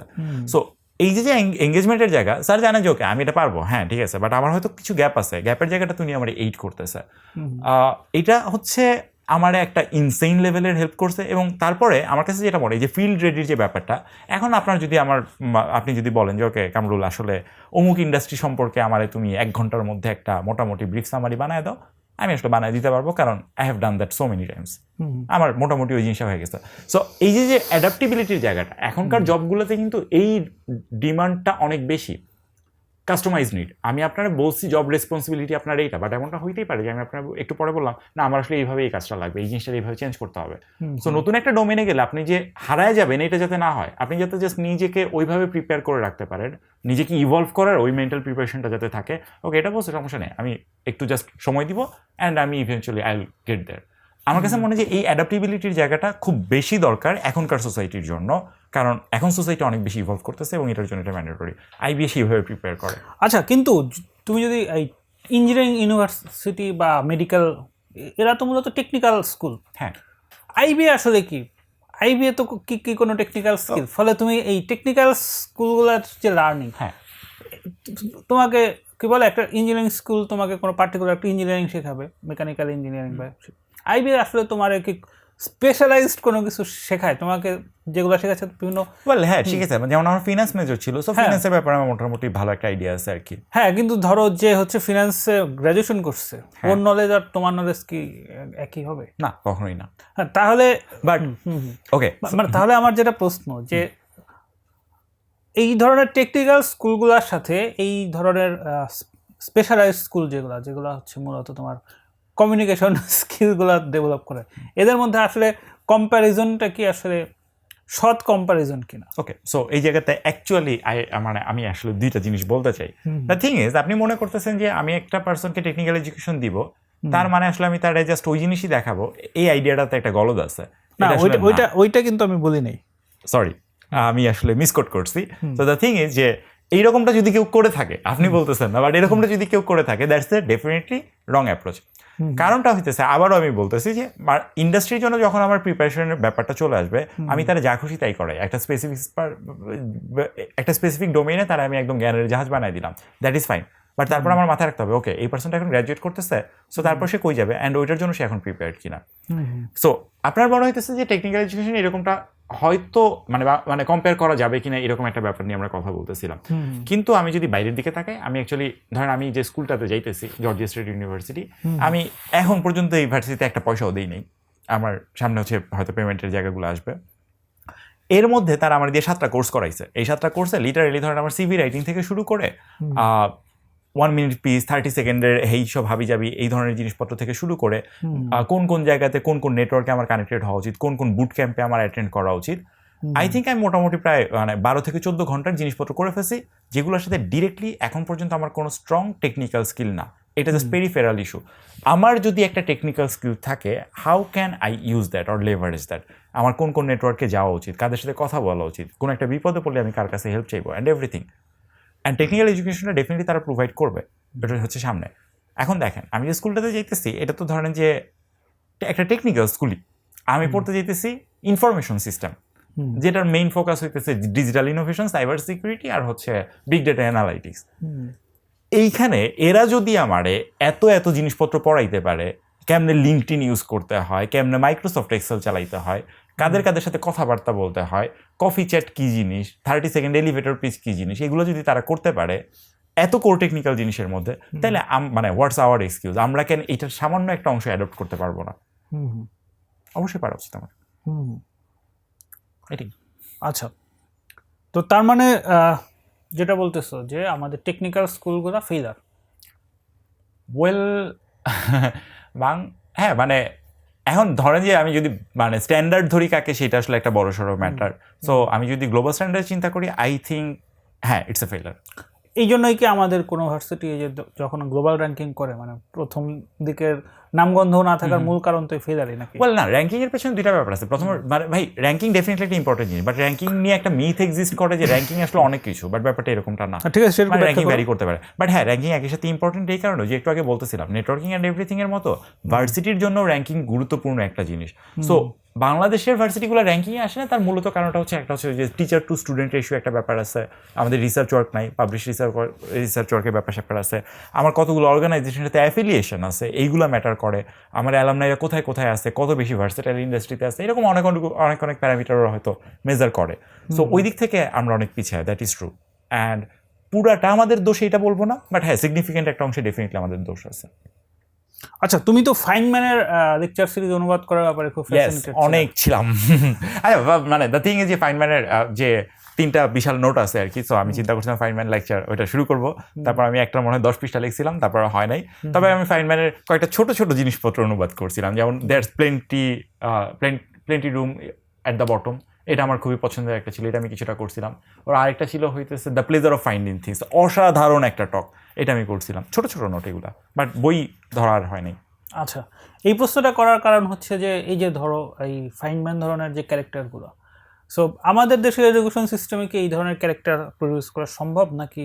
এটা যেহেতু আমাদের সংখ্যা অনেক বেশি, সো প্রবাবিলিটির অনুসারে তো এই ধরনের ক্যারেক্টার আমাদের তৈরি হচ্ছে। দ্য থিং ইজ, আমি বিশ্বাস করি যে ফাইনম্যান টাইপের যে ক্যারেক্টাররা বা এই ধরনের পল ডিরাক বা এই ধরনের যে মানে পাগলা জিনিসটা, এরা আসলে সিস্টেমের ইনভেনশন না, এরা আসলে ন্যাচারালি এরকম। অ্যান্ড তাদের they've got a insanely brilliant mind. ছোটোবেলাতে কোনো একটা কিছু তাদের চিন্তাটাকে প্রভাবিত করছে এই দিকটাতে আসতে, অ্যান্ড তারা ন্যাচারালি এইভাবে ডেভেলপ করছে। ফাইনম্যান যে এইভাবে ধরেন, এই ফাইনম্যান তার পেছনে অনেক বড়সড় একটা কন্ট্রিবিউশন হচ্ছে তার বাপের, তার ফ্যামিলির অ্যান্ড তার সারাউন্ডিংয়ের। আই ডোন্ট থিঙ্ক যে তার স্কুল এই ক্ষেত্রে অনেক বেশি ইম্প্যাক্ট করছে, অ্যাটলিস্ট তার অটোবায়োগ্রাফি পড়ে আমার মনে হয় নাই। সো আমাদের সিস্টেমেও যদি আমি ওই ধারাবাহিকতাতে চিন্তা করি, অ্যাকচুয়ালি হ্যাঁ, খুব ভালো মাত্রায় পসিবল। আমার মনে হয় না যে, আচ্ছা ধরেন চমক ভাই, হ্যাঁ চমক ভাই একজন মেন্টর পাইছিলেন যিনি তাকে ইচ্ছা মতো যা খুশি তাই কোশ্চেন করতে দিতেন, বা উনি নিজেকে রিইনভেন্ট করছেন যখন হচ্ছে উনি 7, 8, 9 ম্যাথ বই আবার নতুন করে পড়ছেন, যখন তাকে সায়েন্স নিতে দেওয়া হবে না, এরকম একটা কথাবার্তা। শখ ভাইয়ের ক্ষেত্রে এরকম কিন্তু সিমিলার স্টোরি আছে। বাট আই ডোন্ট থিঙ্ক যে এই জায়গাটাতে আসলে ওই পার্টিকুলার একজন টিচার বা এটার মানে তার কারণেই চমক ভাই আসলে চমক ভাই হয়েছেন। হয়তো সেটা ট্রিগার করছে, সেটা হয়তো মোটিভেট করছে, হেল্প করছে ওই পাথে, বাট আই থিঙ্ক এটা মোর লাইক হচ্ছে ন্যাচারাল সারাউন্ডিং অ্যান্ড ফ্যামিলি থেকে পাওয়া rather than outcome of the system. তার মানে কি যদি এরকম হয় যে ফাইনম্যানের ফ্যামিলিকে যদি এখন বাংলাদেশে করা হতো, তাহলে ফাইনম্যান কি বাংলাদেশে ফাইনম্যান হইতে পারতো নাকি? এইটার সাথে তার ওইখানকার এডুকেশন সিস্টেমের কোনো কোরিলেশন আছে? আদারওয়াইজ এই সমস্ত ক্যারেক্টারগুলো ঘুরে ফিরে সব ওয়েস্টার্নেই কেন? ওকে, সো দ্য থিং ইজ, হ্যাঁ এইটা একটা ভালো ব্যাপার। সেটা হচ্ছে যে ফাইনম্যানের ছোটবেলার গল্প যদি আপনি পড়েন, সো তার একটা বই আছে, surely you are joking mister Feynman. হ্যাঁ, তুমি এটা অনুবাদ করতে চাইছিলে সম্ভবত। তোমার সাথে এটা না অনেক। তারপর যেটা হয়েছে যে আমাদের ওই যে বুয়েটের 07 ব্যাচের ফয়সাল ভাই ছিল, ফয়সাল ভাই এটা অনুবাদ করে ফেলছে পার্শিয়ালি, আর পরে দেখলাম আরো 1-2 জন করছে মনে হয়। এনিওয়ে, বাট স্টিল আমি আশা রাখি যে কোনো এককালে যখন আমি এই যাবতীয় গ্যাঞ্জাম থেকে মুক্ত হব, তখন আমি ফাইনম্যানের লেকচার অনুবাদ করতে বসবো এবং এটা অনুবাদ করবো। Anyway, so surely you are joking mister ফাইনম্যানের যে কাহিনীগুলো যদি আপনি দেখেন, ফাইনম্যান তার ছোটবেলার কাহিনী বর্ণনা করছে, সে একটা রেডিও ফিক্স করছে, সে চিন্তা ভাবনা করতেছিল এবং মানুষজন তার নাম দিছে, আরে ও তো একটা পাগল ছেলে যে কিনা হাঁটতে হাঁটতে চিন্তা করতে করতে তারপর রেডিও ঠিক করে, এরকম একটা গল্প আছে। সো তার এরকম ছোট ছোট কিছু স্টোরি আছে ওই জায়গাটাতে। ফাইনম্যান পরে ফাইনম্যান হয়েছে কেন? কারণ সে পরে আইসা কাজ করছে, যেগুলা সিগনিফিকেন্ট সব লোকজনদের সাথে কাজ করছে, পরে সে ক্যালটেকে পড়েছে, তার নোবেল আছে অ্যান্ড এভরিথিং। বাট আপনি যদি তার আগ পর্যন্ত চিন্তা করেন, আন্ডার গ্রেডে যাওয়ার আগ পর্যন্ত, সে পড়তে যাওয়ার আগ পর্যন্ত, ওই লেভেলটা পর্যন্ত যদি চিন্তা করেন, I think there are many people যারা বাংলাদেশে এরকমটা আছে। তারা ছোটোবেলাতে এরকম রেডিও নিয়ে ঘাটাঘাটি করছে, তাদের অস্বাভাবিক স্কিল আছে, তার বাপ মারা তাদেরকে এইভাবে চিন্তাতে প্যাট্রোনাইজ করছে। প্রবলেমটা হচ্ছে এদের থেকে যদি আপনি ওই পরবর্তী ফাইনম্যানটা পাইতে চান, আপনার তার ওই আন্ডারগ্রেডেড রিসোর্স, পরবর্তীতে কোনো একটা জায়গাতে কাজ করার রিসোর্স, এগুলো প্রোভাইড করতে হবে। সো আমাদের সিস্টেমে ওটা এক্সিস্ট করে না। সো আমরা আলটিমেটলি ওই পরিণত একজন কাউকে পাই নাই আসলে। বাট আই থিঙ্ক এই জিনিস প্রচুর আছে, এবং আপনি আপনার আশেপাশে যদি দেখেন, আপনি যদি চিন্তা ভাবনা করেন, এরকম প্রডিগাল মানুষজন পাবেন, ডেফিনেটলি পাবেন। হয়তো ফাইনম্যান লেভেলের না, but they are definitely distinctive. হ্যাঁ, আমার বাবুল রশিদে তো আসছিল, আমাদের বুয়েটের মানিক ভাই। ও রাইট, মানিক ভাই, এয়ারপ্লেন মানিক ভাই। হ্যাঁ হ্যাঁ। আচ্ছা আচ্ছা। সো দেখছি তো।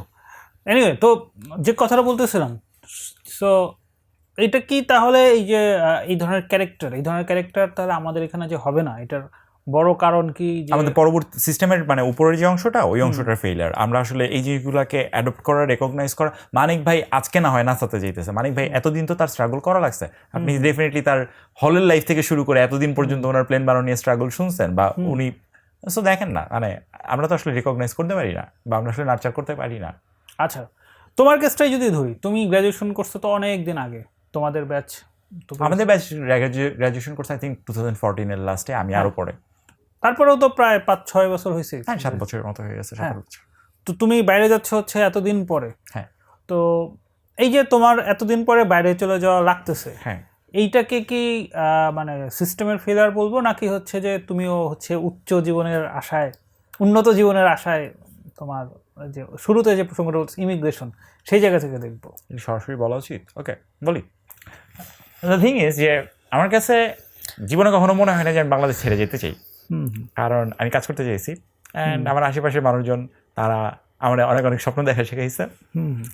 তো একটু বড় হওয়ার পরে একটু ধাক্কা খেয়েছি প্রথম, যখন দেখলাম যে আশেপাশে স্বপ্ন দেখানো মানুষগুলো তারাও আসলে ধাক্কা টাক্কা খেয়ে আস্তে আস্তে বাইরে যাওয়া শুরু করছে। That's the first thing. Second thing হইতেছে যে হ্যাঁ, অ্যাকাডেমিক ফ্রাস্ট্রেশনটা আমার কখনোই খুব বেশি ট্রাবলড করে না এই ব্যাপারটাতে, যে জিনিস আমার প্রফেশনাল ফ্রাস্ট্রেশনের ক্ষেত্রে কাজ করে। আমার কাছে মনে হয় এটা এমন একটা সিস্টেম যেটার তলার ফুটাটা লাইক এত বড়, আপনি উপর থেকে যাই ঢালেন না কেন, নিচের কোনো রিটেনশন নাই। ওকে, সো একটা বালতির তলাতে ফুটা থাকলে আপনি ঘরে ঘরে পানি ঢালতেছেন, একটু একটু করে পড়তেছে, সো তারপরে বালতির মধ্যে কিছু পানি থাকবে। আমার কাছে মনে হয় এমন একটা বালতি যেটা আসলে কোনো তলা নাই। আমি অ্যাকচুয়ালি কি করি বা না করি এটাতে আসলে ম্যাটার করে না। সিস্টেমটা ডিজাইন হয়ে গেছে ইট ভাবে, বা it works that way now. So এরকম একটা জায়গাতে যখন আমি কাজ করতে যাব, তখন আসলে এই কন্ট্রিবিউশনের ব্যাপারটা নিয়ে একটু ফ্রাস্ট্রেশন চলে আসে, যে আমি যদি কোনো ডিফারেন্স মেক না করি, দেন হোয়াটস দ্য পয়েন্ট? অ্যান্ড তারপরে তখন আপনি কম্পেয়ার করবেন যে ওকে, সো আমার যদি কন্ট্রিবিউশনের কোনো ইম্প্যাক্ট না থাকে, তাহলে আমি এই জায়গাটাতে যে কাজটা করতেছি, আমি জানি যে ওকে, এইটার আউটকামটা বেসিক্যালি জিরো বলা উচিত না, I can be easily replaced by a person যার কিনা আসলে এই ব্যাপারে কোনো ধারণাও নাই। সে একদম এক্স্যাক্টলি আমি যে আউটপুট প্রডিউস করতেছি, সে সেই আউটপুটটাই প্রডিউস করতে পারবে। সো তাইলে আপনি আসলে করতেছেন কি, আপনি নিজেরে বঞ্চিত করতেছেন, বা নিজের ভেতরে একটা খারাপ লাগা আছে, অ্যান্ড আপনি সিস্টেমে কোনো কন্ট্রিবিউটও করতে পারতেছেন না, কোনো ভ্যালু অ্যাড করতে পারতেছেন না। সো ওয়াই নট আপনি অ্যাটলিস্ট নিজের পেছনে কন্ট্রিবিউট করেন, কারণ এই জায়গাতে তো আপনি অ্যাকচুয়ালি সিস্টেমে কোনো ভ্যালু অ্যাড করতে পারতেছেন না। সো আমার কাছে তারপরে মনে হয়েছে যে মাল্টিপল জায়গা থেকে একটা হচ্ছে যে কিছু ফ্রাস্ট্রেশন আছে, that is true. Then again আমার কাছে মনে হয়েছে যে আমি আসলে এক্সপ্লোর করতে চাই, আমি আসলে দেখতে চাই যে ওকে, বাইরের কান্ট্রিগুলোতে আসলে জিনিসগুলো কীভাবে কাজ করে, বা ওদের এডুকেশন সিস্টেমটা কীভাবে হয়েছে। অ্যান্ড হ্যাঁ, এইরকম একটা তো চিন্তা আসলে থাকেই যে হোয়াট ইফ ওই জায়গাটাতে গিয়ে আমি আসলে নতুন একটা পার্ট ডিসকভার করবো, যেটা আসলে আমি এতকাল চিন্তা করি না, যেটা আসলে এতকাল আমি ভাবি নাই। সো এরকম চিন্তা আছে। তো আই থিঙ্ক সব কিছু মিলাই নিজেরে পরিণত করার একটা ব্যাপার থাকে। আমার কাছে কখনোই মনে হয় না যে this is too late for me. আমার কাছে মনে হয়েছে যে আমি এখন যে জায়গাটাতে আছি, আমি এখন অনেক কিছু বুঝি যেগুলো আমি আগে বুঝতাম না। এখন আমার আন্ডারস্ট্যান্ডিংটা আগের চেয়ে অনেক বেটার। সো আমার কাছে অ্যাকচুয়ালি মনে হয়েছে this is the perfect time for me যাওয়ার জন্য। অ্যান্ড আমি এই বছর করছি। আমার এই প্ল্যানটা ধরেন আরও 3-4 বছর আগে থেকে আমি আস্তে আস্তে ডিভাইস করছি যে ওকে, আমি এভাবে করতে চাই। অ্যান্ড এটাই ইভেন্চুয়ালি এটাই। অন্য একটা অ্যাঙ্গেল থেকে যদি দেখি, আমাদের অধিকাংশ মানুষের তো দেখা যাচ্ছে যে শহরে বা যে জেলায় জন্ম, ওই জেলাতেই হয়তো তার মৃত্যু হয়, এবং আশপাশের কিছু গ্রাম, আশপাশের কিছু এলাকা বা আশপাশের 2-1 শহরের মধ্যেই তার মোটামুটি জীবন পার হয়ে যায়। তো তোমার কি মনে হয় যদি আমরা করি একটু ফিলসফিক্যালি চিন্তা করি, এই যে একটা শহর, একটা জেলা বা একটা থানা বা 4-5টা জায়গা দিয়ে যে একটা মানুষের পুরা জীবন কেটে যায় জন্ম থেকে মৃত্যু পর্যন্ত, এটা কি আইডিয়ালি একটা জীবনের জন্য খুব ভালো ব্যাপার, নাকি মানুষের আসলে এই যে একটা সার্টেন টাইমের পর এরকম করা উচিত, মাইগ্রেট করা উচিত অন্য কোথাও? ধরা যাক সে হয়তো বিদেশে যাওয়ার মতো ক্যাপাবল না, সে দেখা গেলো মানিকগঞ্জ থেকে সে 40 বছরের নীলফামারী গিয়ে তার আবার বাকি 20 বছর কাটাস। সো ওই ধরনের কোনো আই থিঙ্ক ডেফিনেটলি এক্সপ্লোর করা উচিত, মানে নতুন নতুন জিনিসপত্র এক্সপ্লোর করা উচিত, new places, new people, new culture, সব কিছুই। সো যে পার্সনটা মানিকগঞ্জে আসছে সে যদি সারা জীবন মানিকগঞ্জে তার ওই গ্রামের মধ্যেই কাটায়, এটা এনকারেজিং না। মানে আমি কখনো ব্যক্তিগতভাবে এটাকে এনকারেজ করি না, কারণটা হচ্ছে যে একটা কুয়ার মধ্যে আটকায় থাকে, তার বেসিক্যালি বাইরের দুনিয়া সম্পর্কে আইডিয়া নাই, এবং এই পার্সনটাকে খুব ইজিলি এক্সপ্লয়েট করা পসিবল। সে মনে করে তার দুনিয়াতে ওই 10টা আম গাছই আছে, একটা বিল আছে, একটা পুকুর আছে, এতটুকুই। বাট যখন সে একটু বাইরে এক্সপ্লোর করবে তখন এই পার্সনটা অনেক কিছু জানবে, অ্যান্ড তখন তার উপর অন্যরা লেভারেজ নিতে পারবে না। আমার কাছে মনে হয় যে ওই সেলফ কনসিয়াসটুকু ডেভেলপ করার জন্য হইলেও মানুষজনের কিছুটা হইলেও বহির্মুখী হওয়া উচিত। আপনি যদি আজকে এটা জানেন যে ফর এক্সাম্পল বাংলাদেশের সিস্টেমে যদি চিন্তা করি, আমি আপনারা অনেক অনেক জ্ঞান দিব, হ্যাঁ এত এত কথা বলতেছে, এই টাইপের হাবিজাবি। আমি আপনারা ধরেন কথার কথা ফরেন একটা রেফারেন্স দিলাম যে অমুক দেশেও তো এরকম একটা জিনিস ঘটে, কই তারা তো এরকম কমপ্লেন করে না তোমার মতো, যে তুমি সারাদিন বৈশা বৈশা গভর্নমেন্ট নিয়ে সরকার নিয়ে কথাবার্তা বলতেছো। আপনার যদি না জানা থাকে, আমার যদি না জানা থাকে, আমি এটার এগেনস্টে প্রতিবাদ করতে পারবো না। বাট এখন যেহেতু ধরেন ইনফরমেশন আছে, সো আমরা আসলে অনেক কিছু বলতে পারি। বাট তারপরেও ওই ইনফরমেশনটা অ্যাক্সেস করার জন্য তো আমার আসলে একটা জায়গা থেকে সার্চ করতে হয়েছে, ওই কিউরিসিটিটা না থাকলে আমি করবো কেমন? সো এই এক্সপ্লয়টেশনটা যাতে না করতে পারে কেউ, এইটা ইনশিওর করার জন্য হইলে আমার কাছে মনে হয় যে মানুষজনের ন্যাচারাল টেন্ডেন্সির ভেতরে এই পার্টটা থাকা উচিত, যে পার্টটাতে সে নতুন নতুন জায়গা এক্সপ্লোর করতে চায় অ্যান্ড নতুন জিনিস জানতে চায়। ঠিক আছে, এটা না হয় বুঝলাম, কিন্তু এই এক্সপ্লোরের সাথে সাথে তো তার জীবন জীবিকার ব্যাপারও জড়িত থাকে। ডেফিনেটলি। যে দেখা গেল যে মানিকগঞ্জে একটা চাকরি করে, হ্যাঁ, সে কি তাহলে, এবং তার আত্মীয় স্বজন সবাই তো দেখা যাবে মানিকগঞ্জে বা তার আশপাশে এলাকায়, সে যদি নীলফামারীতে ট্রান্সফার হয় তখন কি এই পুরো সেট আপ নিয়ে তার ট্রান্সফার হয়ে যাবে? সেটা কি না, এটা নেসেসারিলি না। এটা আসলে মানে তার যেটা করতে হবে, ডিসিশন মেকিং প্রসেস বইলে একটা জিনিস আছে, যে আমি একটা ডিসিশন আসলে কখন ইমপ্লিমেন্ট করি, আমার অল্টারনেটগুলো দেখতে হবে, অল্টারনেট প্রত্যেকটা ইভ্যালুয়েট করতে হবে, আমি আদৌ এটা করতে ক্যাপেবল কিনা, এরকম একটা ব্যাপার থাকে, আমার কোনো স্ট্রং সেটব্যাক আছে কিনা, এই সবগুলো অ্যাসেস করে তারপর সে সিদ্ধান্ত নেবে। অ্যান্ড অলসো সে যদি তার পুরো ফ্যামিলি নিয়ে রিলোকেট করতে চায়, এখানে ধরুন অনেকগুলো তো মানে ব্যাপার চলে আসে, তার ফ্যামিলি উইলিং কিনা, ওইখানে গেলে তার লাইফটা বেটার হইতেছে কিনা, তার বাচ্চা কাচ্চারা প্রপার এডুকেশন পেতেছে কিনা।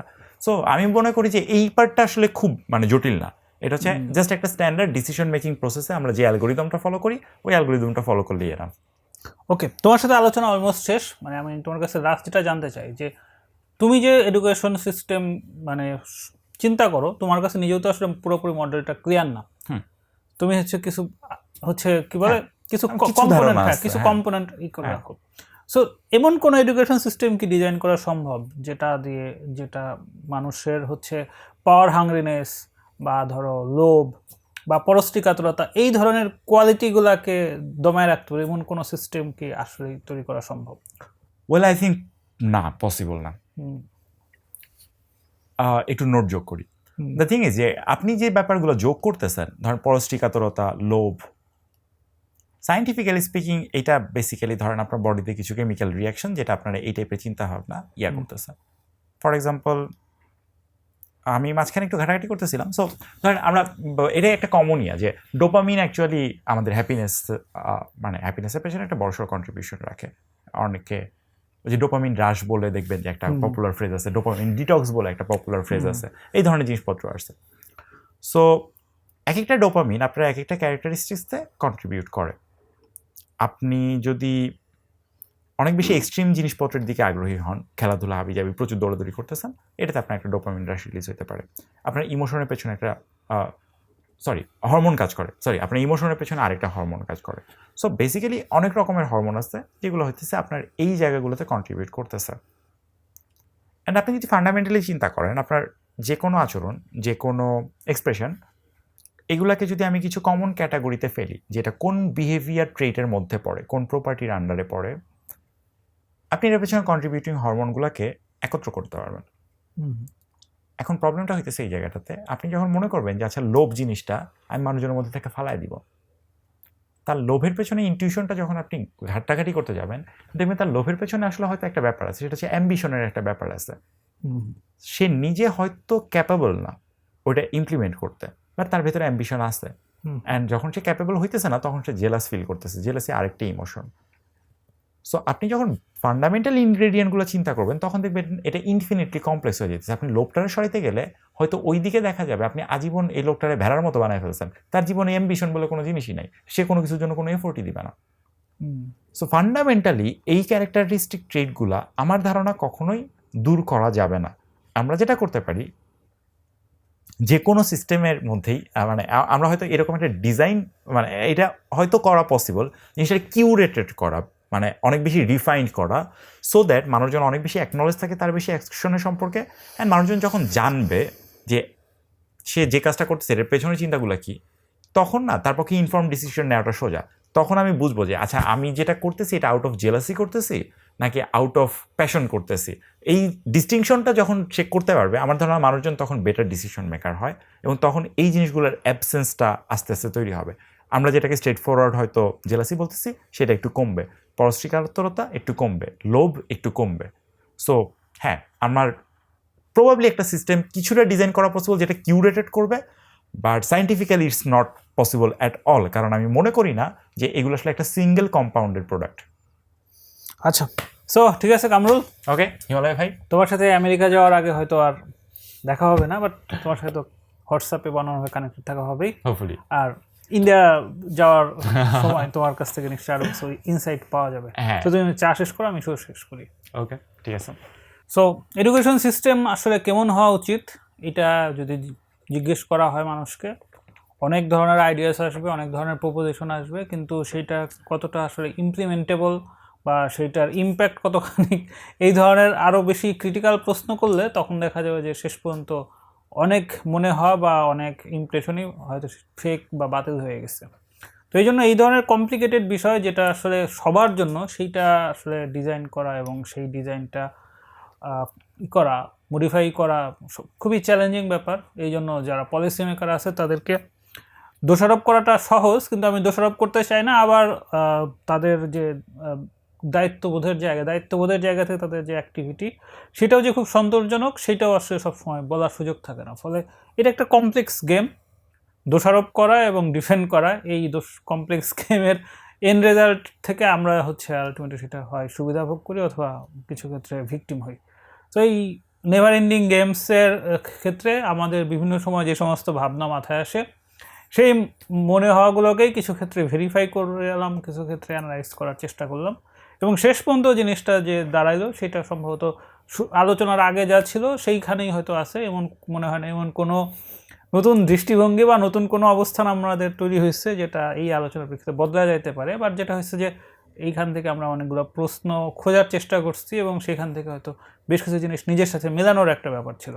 তো সব কিছু মিলে ইউটোপিয়া জিনিসটাই যেহেতু আসলে কোথাও এক্সিস্ট করে না, এটা একটা আইডিয়াল একটা ব্যাপার, সেইখান থেকে আমাদের আজকের যে আলোচনা, সেই আলোচনাটা থেকে হয়তো কিছু মিনিং অ্যাড হয়েছে। সো বাবল রেশোর আজকের গল্প এখানেই শেষ। আলাপে যে কথাটা বলতেছিলাম যে সারা জীবন এক জায়গায় না থেকে বিভিন্ন জায়গায় মাঝে মাঝে মাইগ্রেট করে নিজেকে এক্সপ্লোর করার যে ব্যাপারটা, সেটা করলে হয়তো নিজের দেখার গণ্ডি এবং নিজের উপলব্ধির যে গভীরতা, সেটা হয়তো আরও বৃদ্ধি পাবে। সবাই ভালো থাকবেন, ধন্যবাদ।